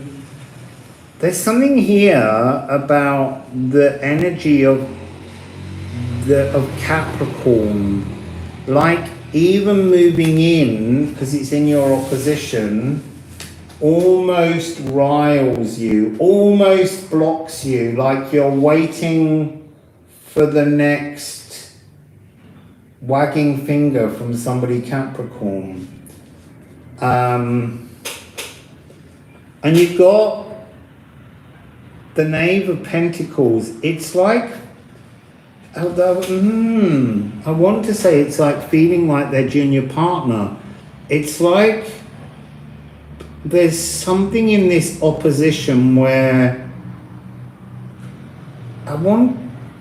it's about feeling suffocated emotionally and wanting to kind of say, I'm Cardinal too, but you've almost been too bruised for too long.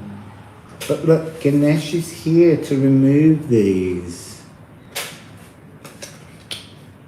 And then you have the moon. We have this frequency of your own ruling planet, reminding you that how we view emotions is your power. It's your energy. You own these emotions. If you want to move forwards with all emotions feeling toxic, then do it. But you're actually, I want to say there's like a toxic lobster in this energy. Shed the skin of the old toxic lobster. Shed it, because hidden within this card, look, there is love. You own that energy. You are cardinal water. And yet that seems like your Neptune fog. That's why Neptune's there. God of water. God of water. And it's giving you an answer. You're giving yourself an answer. So this card that's hidden there. Here is your superpower. Be more air. Look to air. Do not look. And actually she then brings you the energy, the 9 and the 10, that extra sword to make the 10. Be more Libra. Work on rethinking.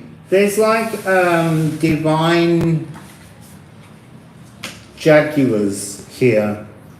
And they're pink. They're pink jaguars. They're love jaguars. I saw one in the Scorpio reading. He danced past, and then I bumped into him later in the street, and they were still going around. And I filmed them, and I gave them a donation. And he did that, that lovely pink loving jaguar ground.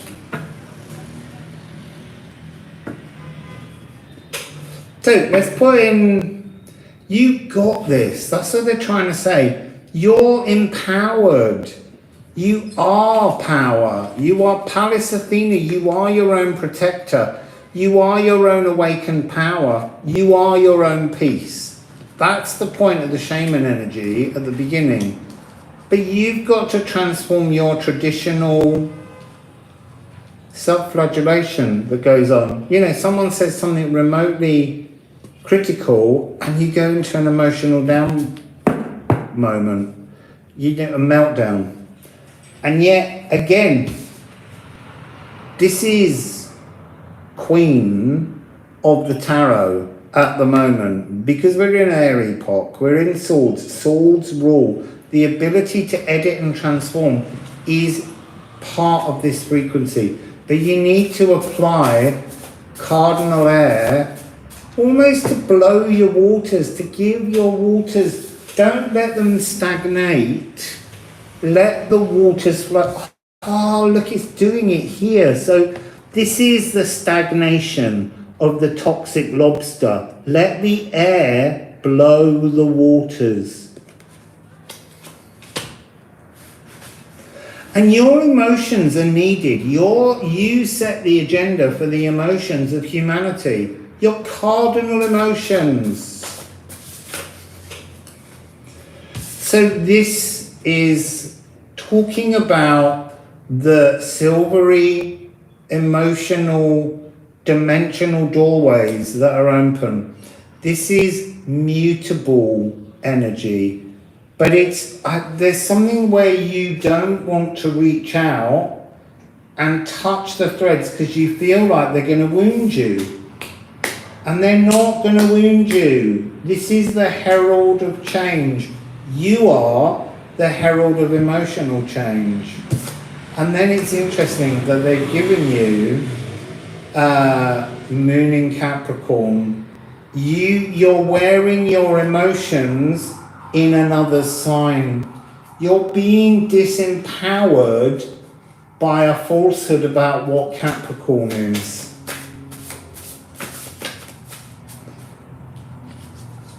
Moon in Pisces. Be more in Pisces, Moon. Be mutable in your emotions. So think of Libra to edit your thoughts and put your emotions into this mutable space. It's really emotional energy.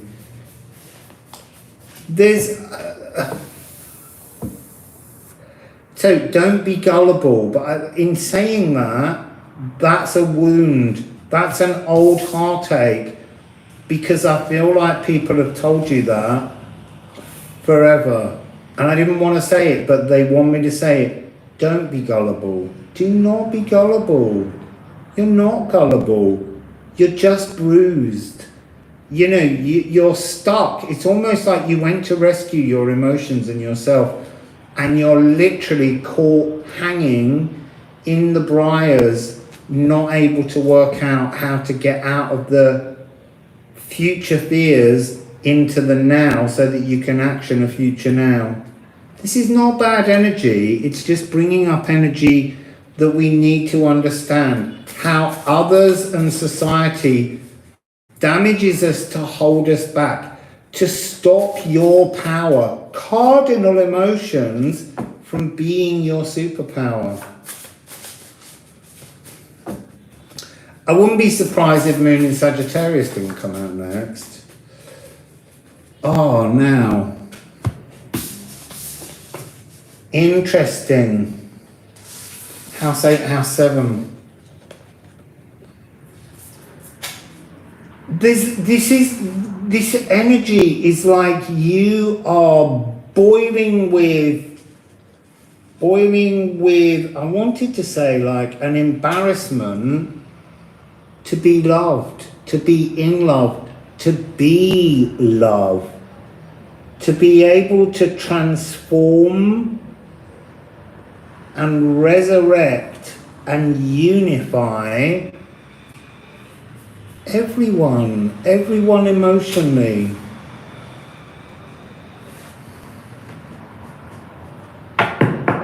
So, no. I need a little more on... There we go.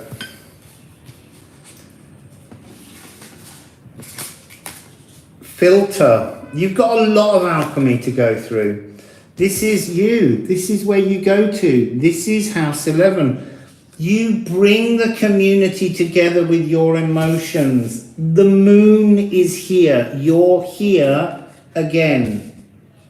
Your power is like standing on the moon and rotating around the earth with the moon. Bringing love to others, bringing it forwards, filtering down the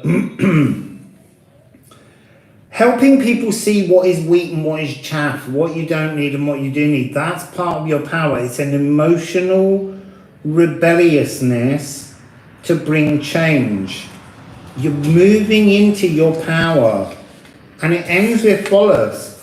And there's something about this which is, don't just let go of it. It really does not matter what the law of unintended consequences is or will be in the greater scheme of things. Magical emotional awakenings are your true drive. You know, there's a kind of, it's come up again, hasn't it? Let me just go back. There was something about,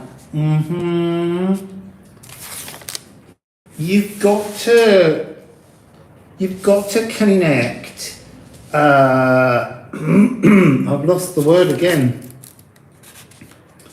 Mental sophistication will open the pathway to emotional magic.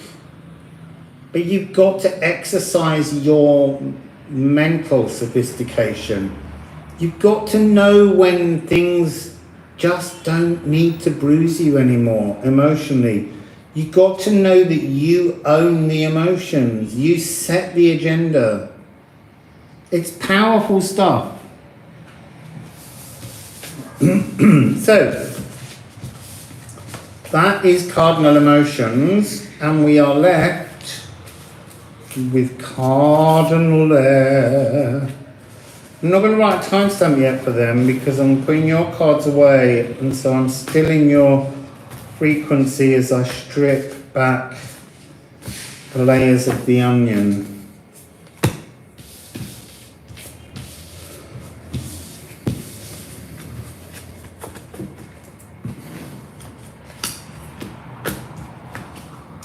There's something in the frequency of not being bothered. It's my favourite phrase. Am I bothered? I'm not bothered. I'm really not bothered. You know, whatever comes to me, I'm not going to bother about it. Yesterday, I was trying so hard to book travel plans. And I kept running into all kinds of things. I would get all the way through the booking form and then it would go, oh, it's gone up by £95. And I'm like, no, that's just cheeky. I'm not doing that. And then you go back in and you go all the way through it again through another website, same ticket price, you get to the end there, you go, oh, there aren't any of those tickets now. And you're like, why don't you just put down the price of a ticket that's real rather than all the add-ons and just let us buy tickets more easily. And then I was like, do you know what? It was really stressing me out. And I was just like, I can't be bothered anymore. And today I was going to do it and I thought, I can't be bothered today either. I'm not going to worry about it. Just, it's no bother. Nothing's of a problem. It's only a problem if you allow it to be. And yesterday I was allowing it to be. Until I had that epiphany. So let's timestamp. Libra 1, 2, 4, 34. So that's 2 hours, 4 minutes and 34 seconds. So Libra, cardinal air, I am Libra sun, I also have my guy at Uranus at 0 degrees of Libra. And I also have opposite that at 0 degrees of Aries. I have my Chiron.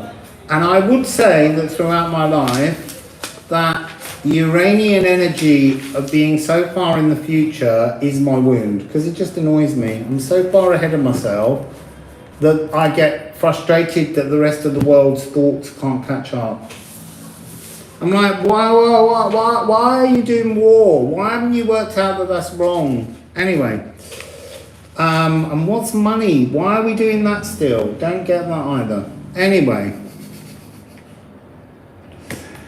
let's look at what I picked up here. First of all, Libra is house 2, basically, at the moment, of the solstice, moving into 3, but it's mainly house 2, which is possessions. It has Ceres at 0 degrees 46, so in conjunction with my natal Gaia Uranus, and it's got Make at 9:44. So, what did I get as your song? A really beautiful song. You might not know. It's by a group called Orchestra di Piazza Vittorio. And they're a group of immigrants that came into Italy and set up, I think they were, anyway, who set up an ensemble. And I bumped into their energy and music first in Sicily. And they have an album called Credo, and one of the tracks on it, it's very difficult to get information. I couldn't get the lyrics. I was thinking I would just pop the lyrics up for you, but it's very difficult. It's a song that's called We Must Learn to Breathe. We must learn to breathe. We must learn to breathe. We must learn to breathe. We must learn. And there's a gorgeous singer, I don't know, I believe he's of African origins, judging by the sound of his voice, and he's singing in a language I don't know, which is why I can't find the lyrics. It's gorgeous. It's a really beautiful song with the most fabulous cello solo that runs through it. I highly recommend their whole album. It's called Credo, and it's about a kind of deeply spiritual, emotionally moving music, but from all different religious backgrounds and cultures, and they're all squidged together into a really beautiful song. So that's We Must Learn to Breathe by Orchestra di Piazza Vittorio. Now, what was I getting on your frequency? I was getting massa confusa, the idea of all the elements swirling around and bringing this to an end, or pushing all that energy into the void to pull it back out. Like, oh, that's interesting.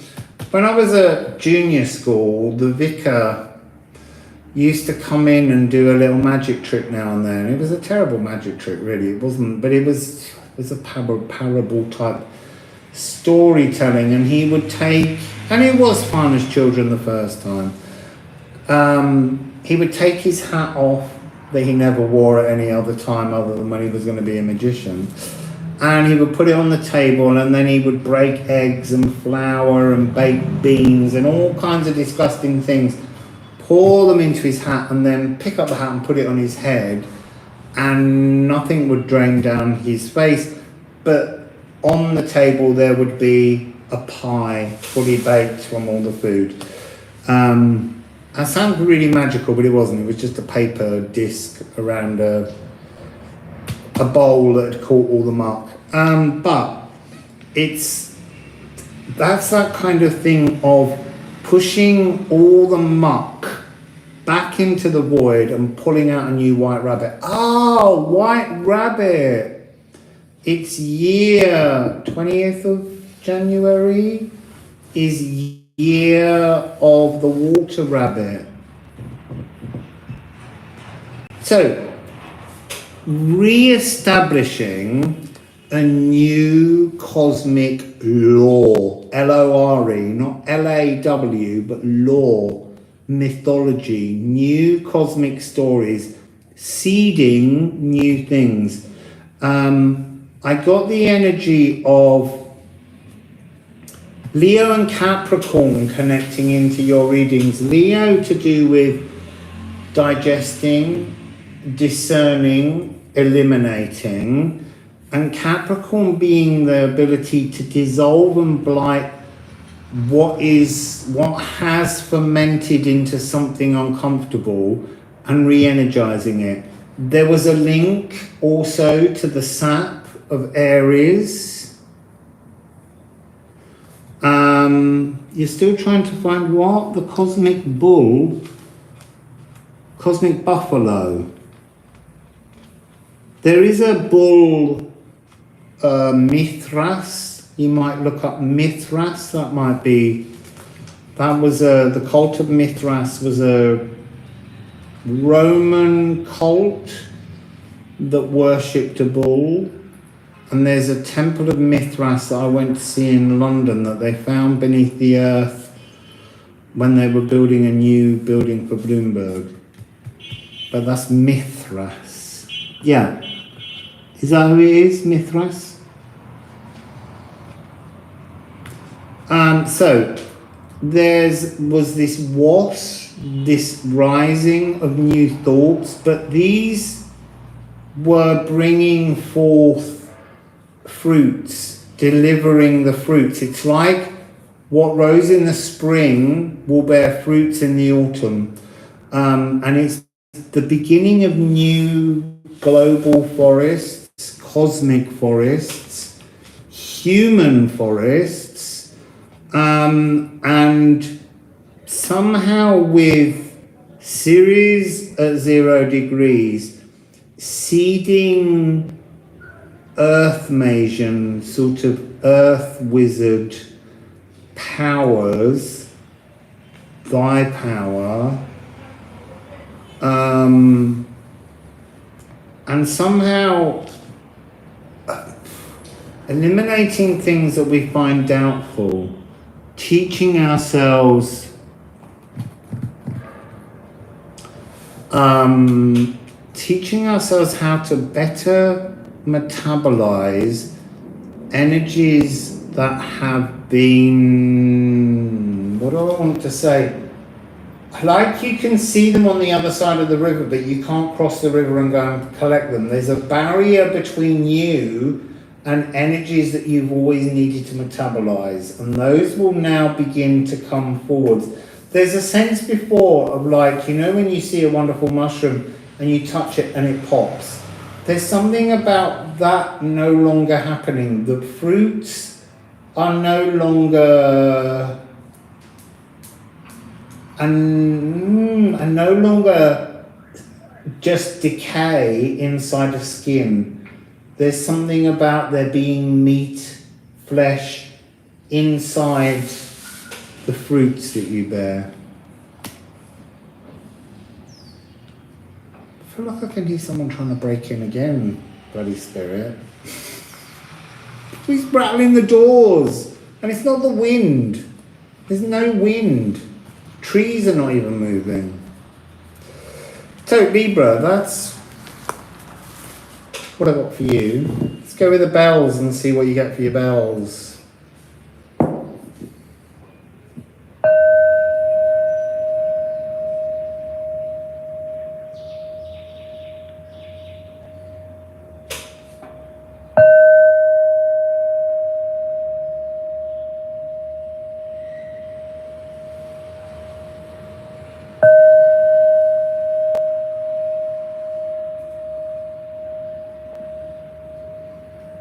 So I got binary colours.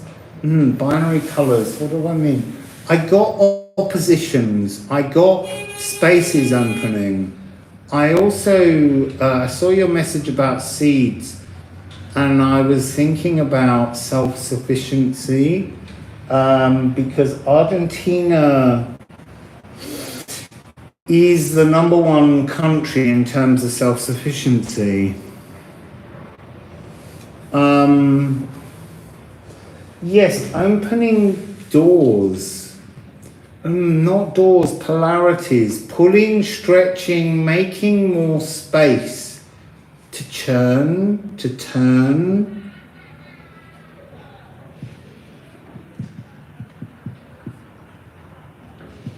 I got lungs as well, like breathing new life into old ideas. So let's go with the shame on you for Libra.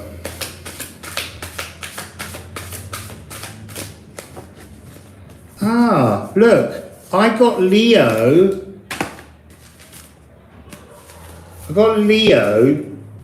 And now I've got ally, Leo.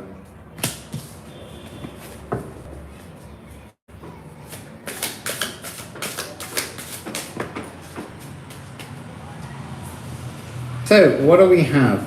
Oh, look, we've got Jupiter energy, and that's interesting because he's in opposition to you. He's at 0 degrees of Aries right at this point, and we're talking about 0 degrees Libra.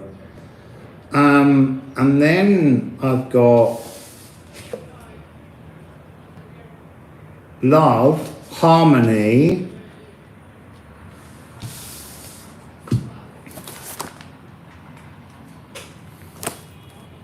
and then I've got the dance of the sun. And that's very air with fire. There is this definite fixed fire and disconnection with Aries that's going on here. Not Sagittarius. Leo and Aries, but also Leo is the friend, the digestion, to be able to work with the frequencies. Capricorn is like an energy that's the overripe fruit that bursts. So ditch all your Capricorn friends and find some new lovely Leo ones. It's not the message. There's a harmony. Oh, I didn't mean to do that, but it doesn't matter because it came out with another 2 as I was thinking about the card 2. It's the High Priestess. It's the Mother of the Moons. There's a harmony. Oh, yes. So it's solar eclipse frequency in your sign. You are the South Node. The Sun comes first. The Moon comes later. The solar eclipse is 14th of October. And then the lunar eclipse will be 2 weeks after that.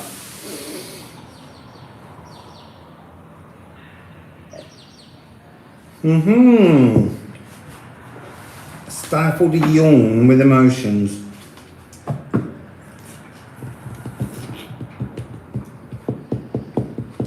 There's something very soothing about fire for you. Because you are good together, you blow on them and you impassion them. That's this energy I'm getting. There's a lot of fire here. A lot of fire, but not Sagittarian fire. I just want to say, unless you look at the kind of energy of the love and know that Eros is in Sagittarius. But you've got, it's like there's esoteric wisdom every time you blow on a fire sign. Ask their permission first though, just want to say that. So let's go with the runes and let's get a rune energy with it.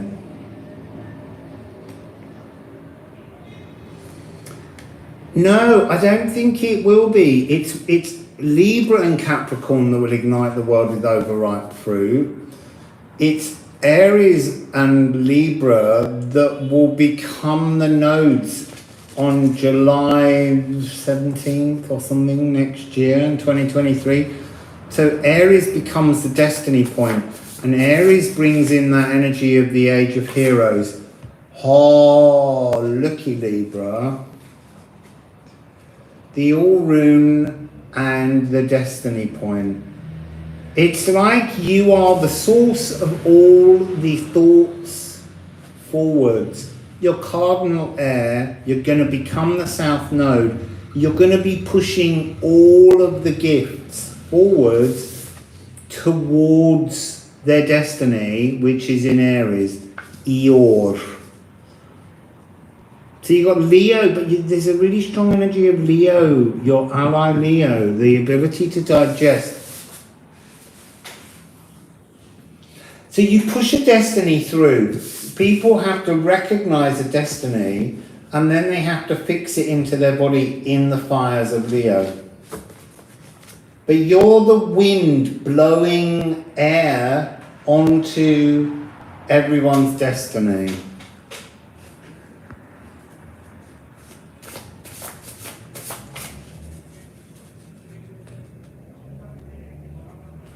Yeah, the current nodes are interesting. What's fascinating is that the next eclipse season, because nodes always tell you where eclipses will be. So on the 20th of April, there is a solar eclipse, but it's in Aries. It's not in Taurus where it should be. And that happened in the last nodal season towards the end. It just twisted and moved to a different frequency.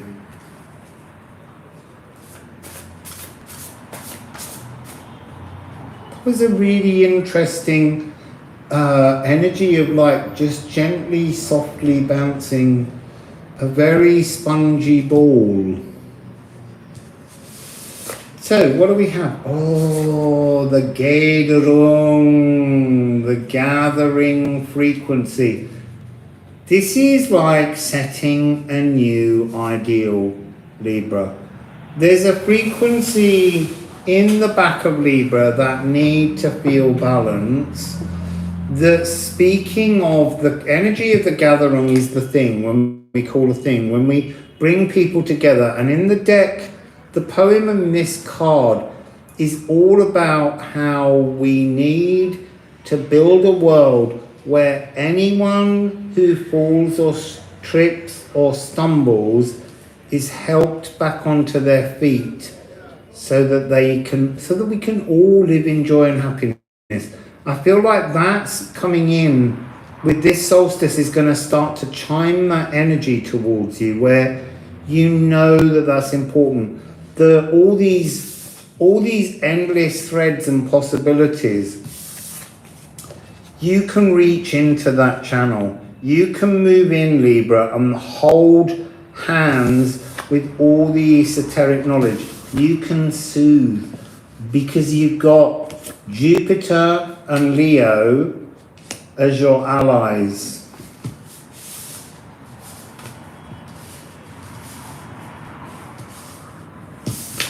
And then I want to say that this frequency of Hemfereld, the Bifrost Bridge, is coming across as an ancient sacred wisdom. This is like remembering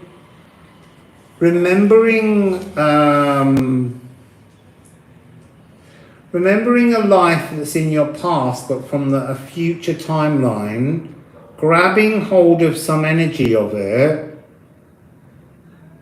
and seeing that it's a destiny that's been repeated over and over again, but seeing that it's a place of this gathering frequency, living in a realm. I think the last time someone visited it, when we were doing a reading in Mexico, it was a very blue energy in that realm.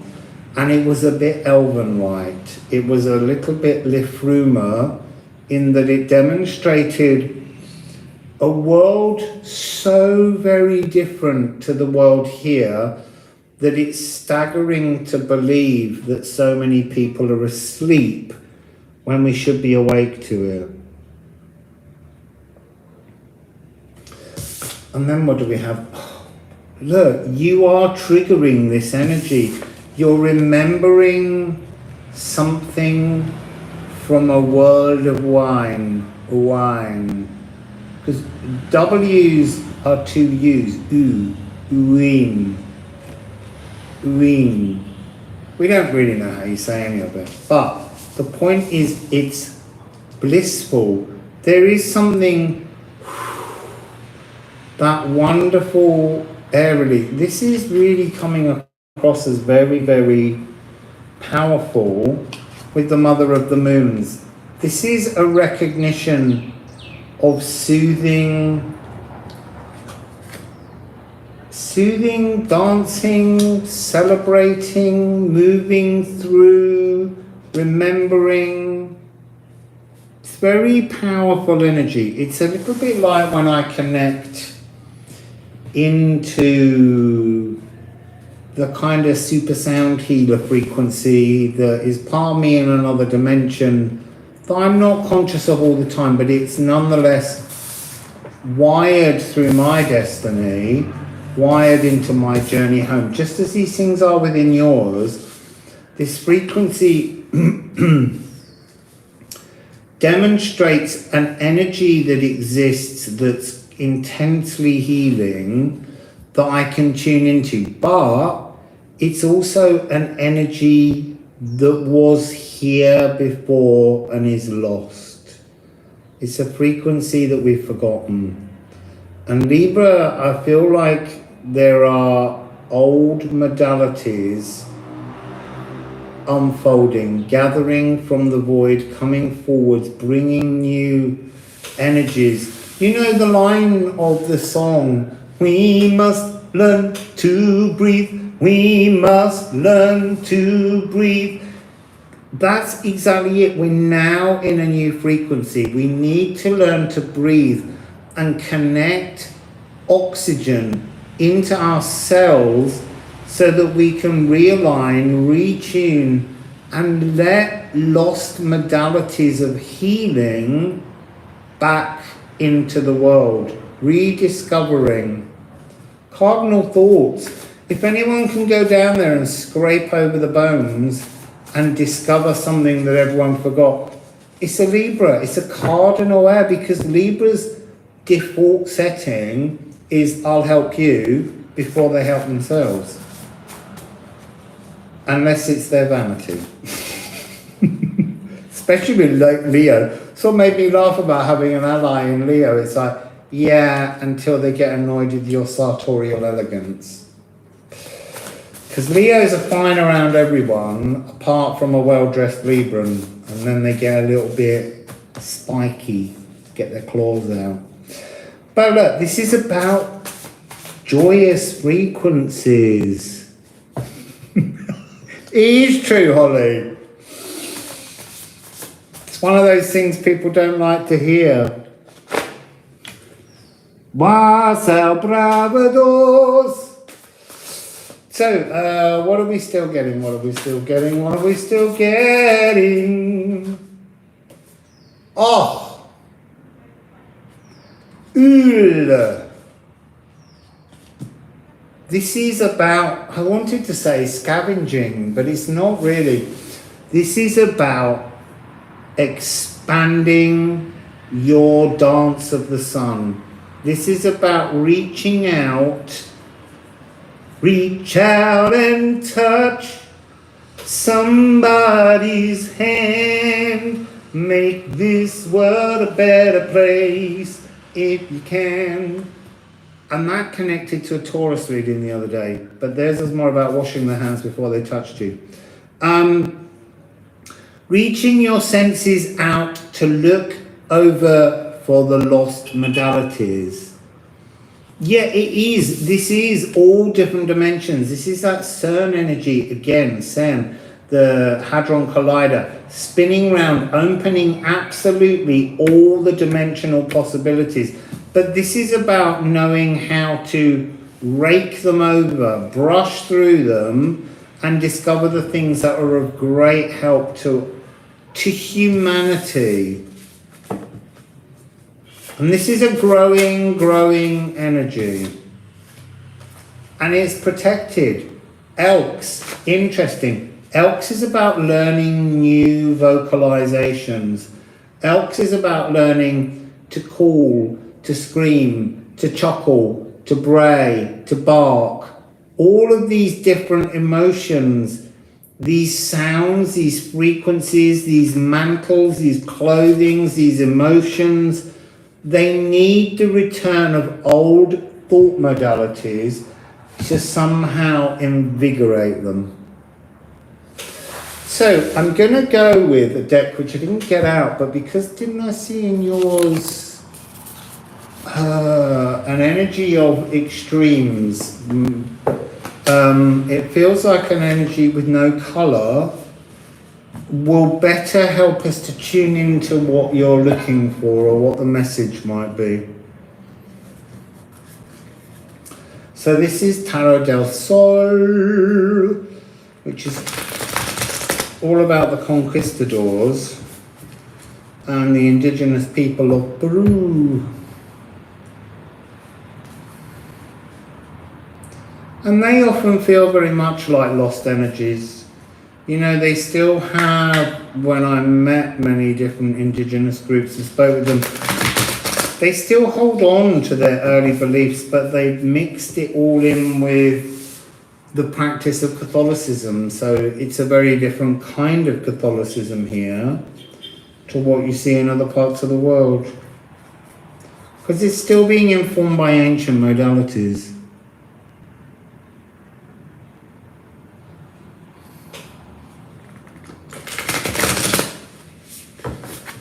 So, Libra,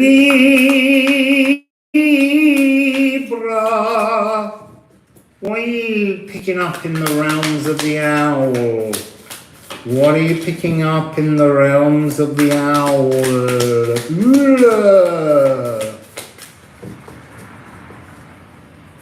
Oh, that was a bit of a bash and a splash. Gonna take it though. I wish I hadn't said that now. There's so many. So, began with this. And it was then, this one put itself very deliberately before this.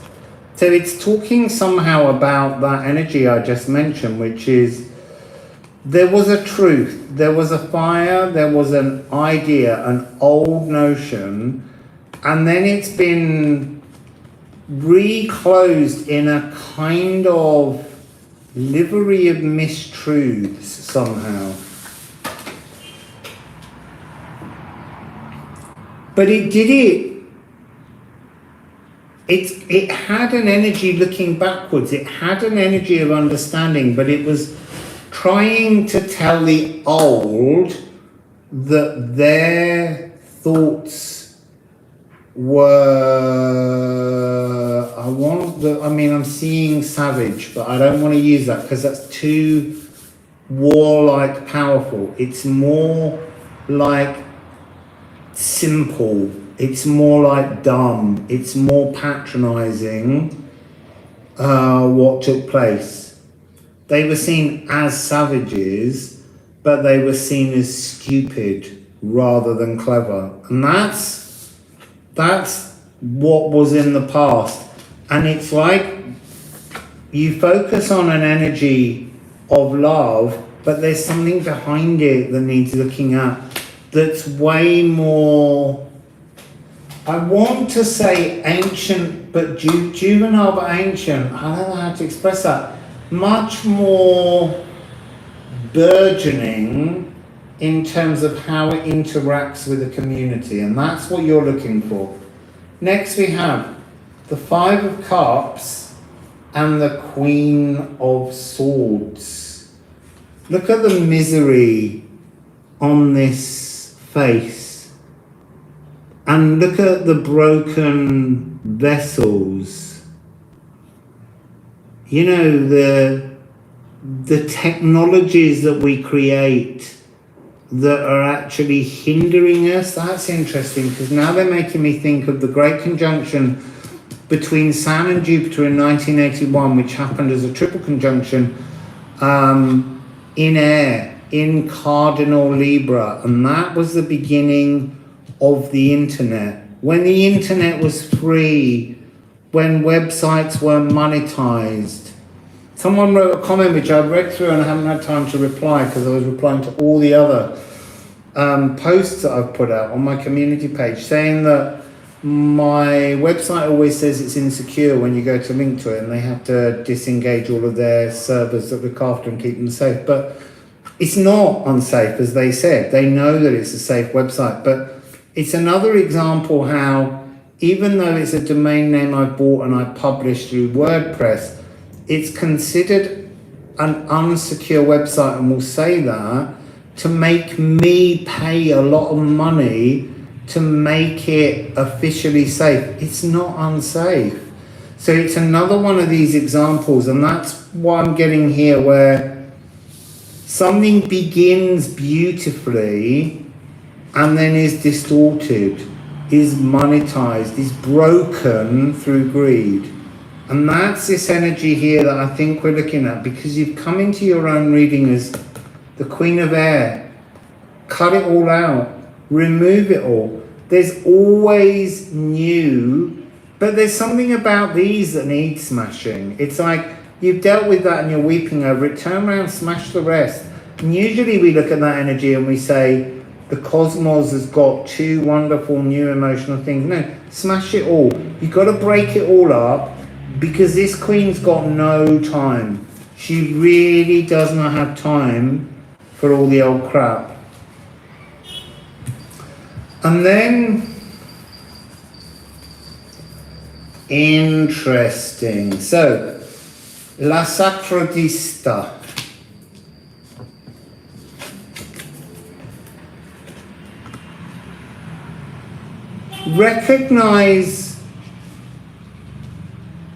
Recognize where these, I mean, that's why I just said these are still perfect, but they're colored in wrongly. There's something here that's about recognizing where your philosophical notions are coloring in the picture wrongly, rather than cleaning up and seeing the truth behind, I want to say behind thoughts, emotions, passions, possessions. It's about the wholeness of all. You have to recognize that. So we've got this sacred maze growing. Sacred maze. And then this comes with, it's got an energy partly of food and biome, but how when we don't feed our belly properly, we get an anxiety because we're not functioning at the proper level. This is that massa confusia energy. It's sacred, but we're not sifting through it. We're not digesting it with our mate Leo properly. And then it moves on to, and it's interesting, I was thinking how the Queen of Cups has got the symbol of the Empress on the side of her throne. So we've gone, the sacred is being misdigested as a philosophy, and we've got to rebirth our philosophies, our thoughts. That is the point of Cardinal Air at the moment. Yes, this was once a sacred truth, but you know what? We coloured it in wrong. Acknowledge that. Take it back to its simplistic energy, its more honest blueprint at an atomic level, which was in Cancer. And then this anxiety will be broken by bringing everything back to its physical truth, not a misconception of a sacred truth, but an actual physical reality. And that will bring you perfection, worldly perfection for everyone. Paradise is now when we allow it to blossom, but we're too often caught in fear-mongering and warmongering. So now let's just go to Alchemy of Astrology to end this. Been on quite a while, nearly 3 hours, whoopsie people. I really thought it was going to be quick, just in 4 signs. What is the quick trick? I think they're really important messages.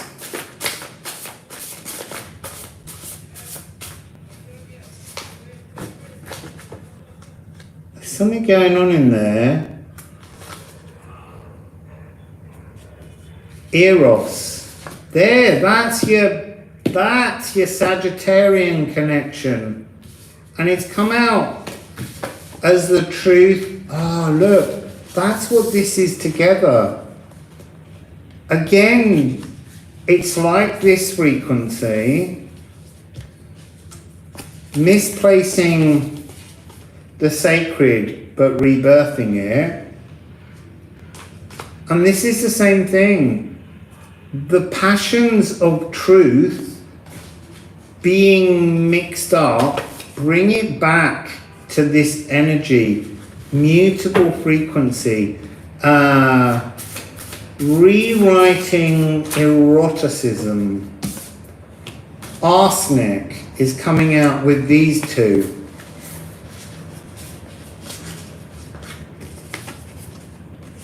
So I'm hearing the poison of the perceived perfection. The poison of the perceived perfection is the king of poisons. We need a swan transformation. What's a swan transformation? A sacred renewal. Boy! A sacred renewal. And bringing us to the end of an old cycle.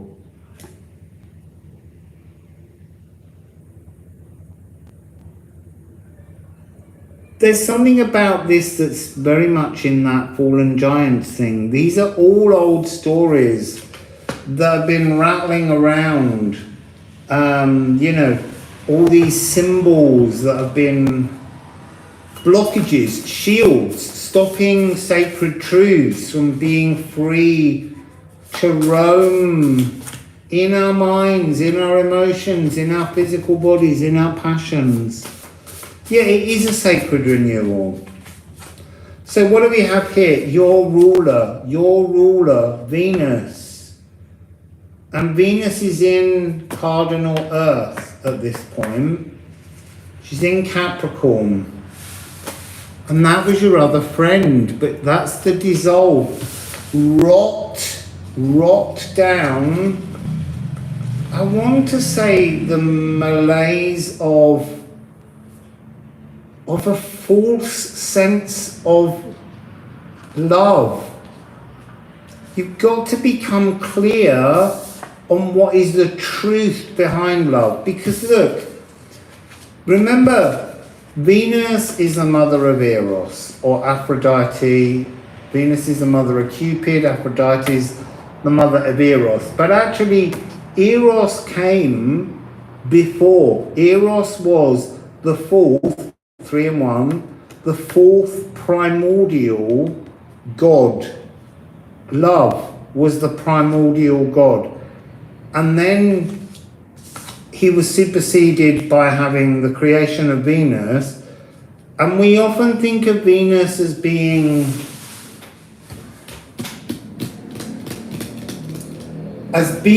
some kind of love goddess, but Venus can be really dark. Venus, when she meets Pluto, she wants his riches. She wants the plutocracy that he owns because she feels empowered by the lust of physical objects. And so we have to decompose some of the energies. We have to be mercurially fluid on some of these energies to bring about a rebirth in some kind of truth. And then we have Moon in Aquarius. And that's that inflexibility, that's that being aloof, that's this energy of Venus in distortion. Really interesting. Just going to get a couple more. I don't know what that noise is now, but that's really weird.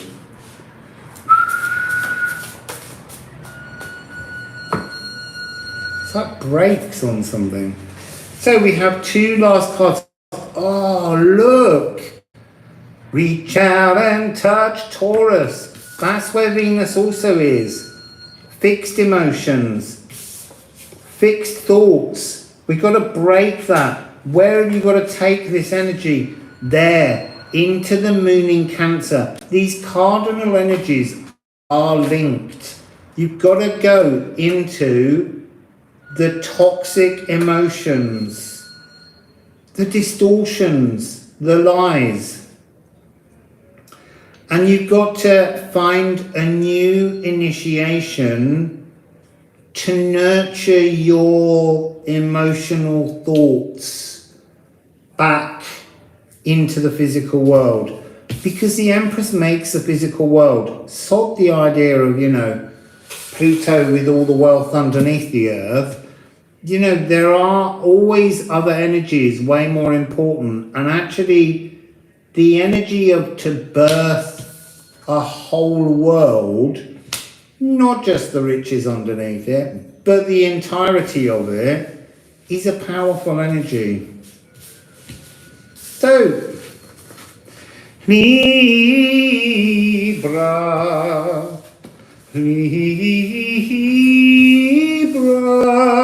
Remember, throughout most of your life until 2020, Earth was the dominant energy, and now it's air. So,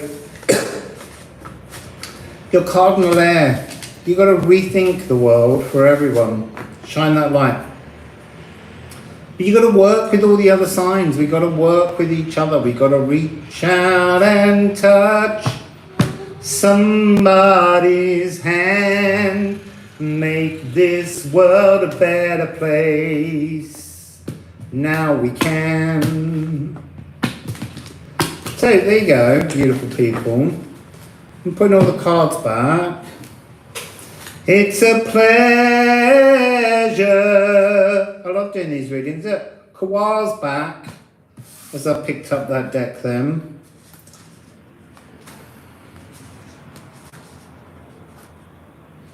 Conjunctions are important when we merge things. Kawa again.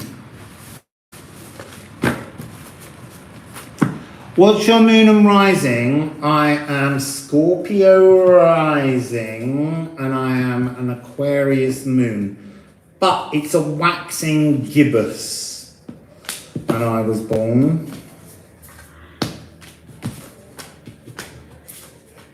And also, Joji, I was actually born between 2 total eclipses, between a solar eclipse and a lunar eclipse that were both total, and they just repeated themselves for the 3rd time, and they were hellish. But I was born in an eclipse tunnel.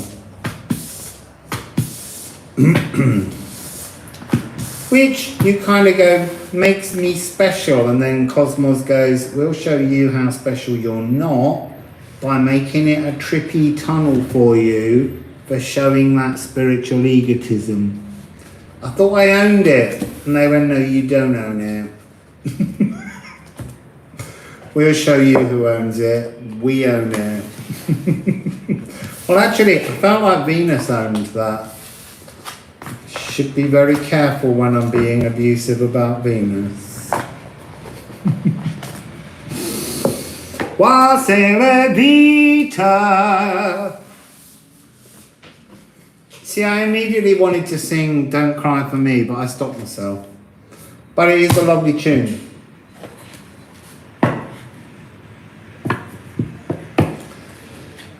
I was actually in Buenos Aires when it was Eva Perón's 70th anniversary of her death. And I did a lot of research about her because I ran into a demonstration by a lot of agricultural people in favour of her. And I discovered that she was so loved, Evita, that so many people came to her funeral that something like 13 or 14 people died in the crush of the crowds. It's a really interesting energy when the death of one can trigger the death of so many. She was also the first person in Argentina, or maybe South America, to have chemotherapy.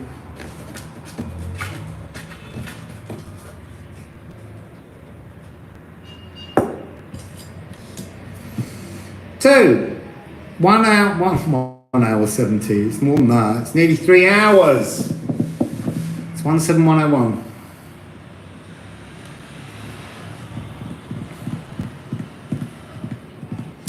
So, tomorrow, with Lark, I have to sit and channel, and whether we get songs for everyone again, I don't know.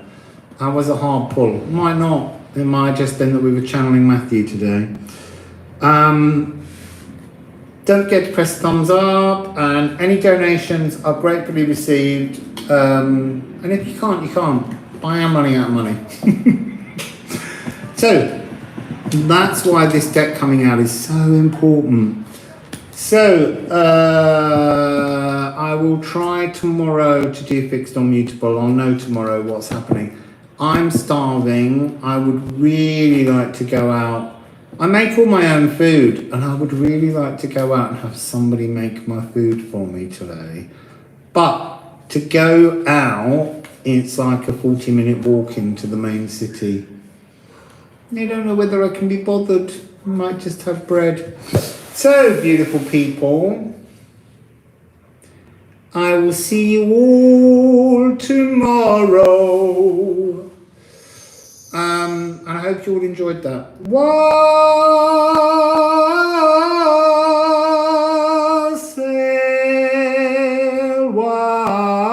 wassail, beautiful people, beautiful people. I've got a lot of work to do actually this evening, which is another reason not to go out. I've got to do a key for all the cards with all the Norse mythology references, and I've got to do a key for some help in how you can try and pronounce them, even though we don't know the truth. So I've got to do that for 78 cards, so that's long. So, wassail, beautiful people, wassail.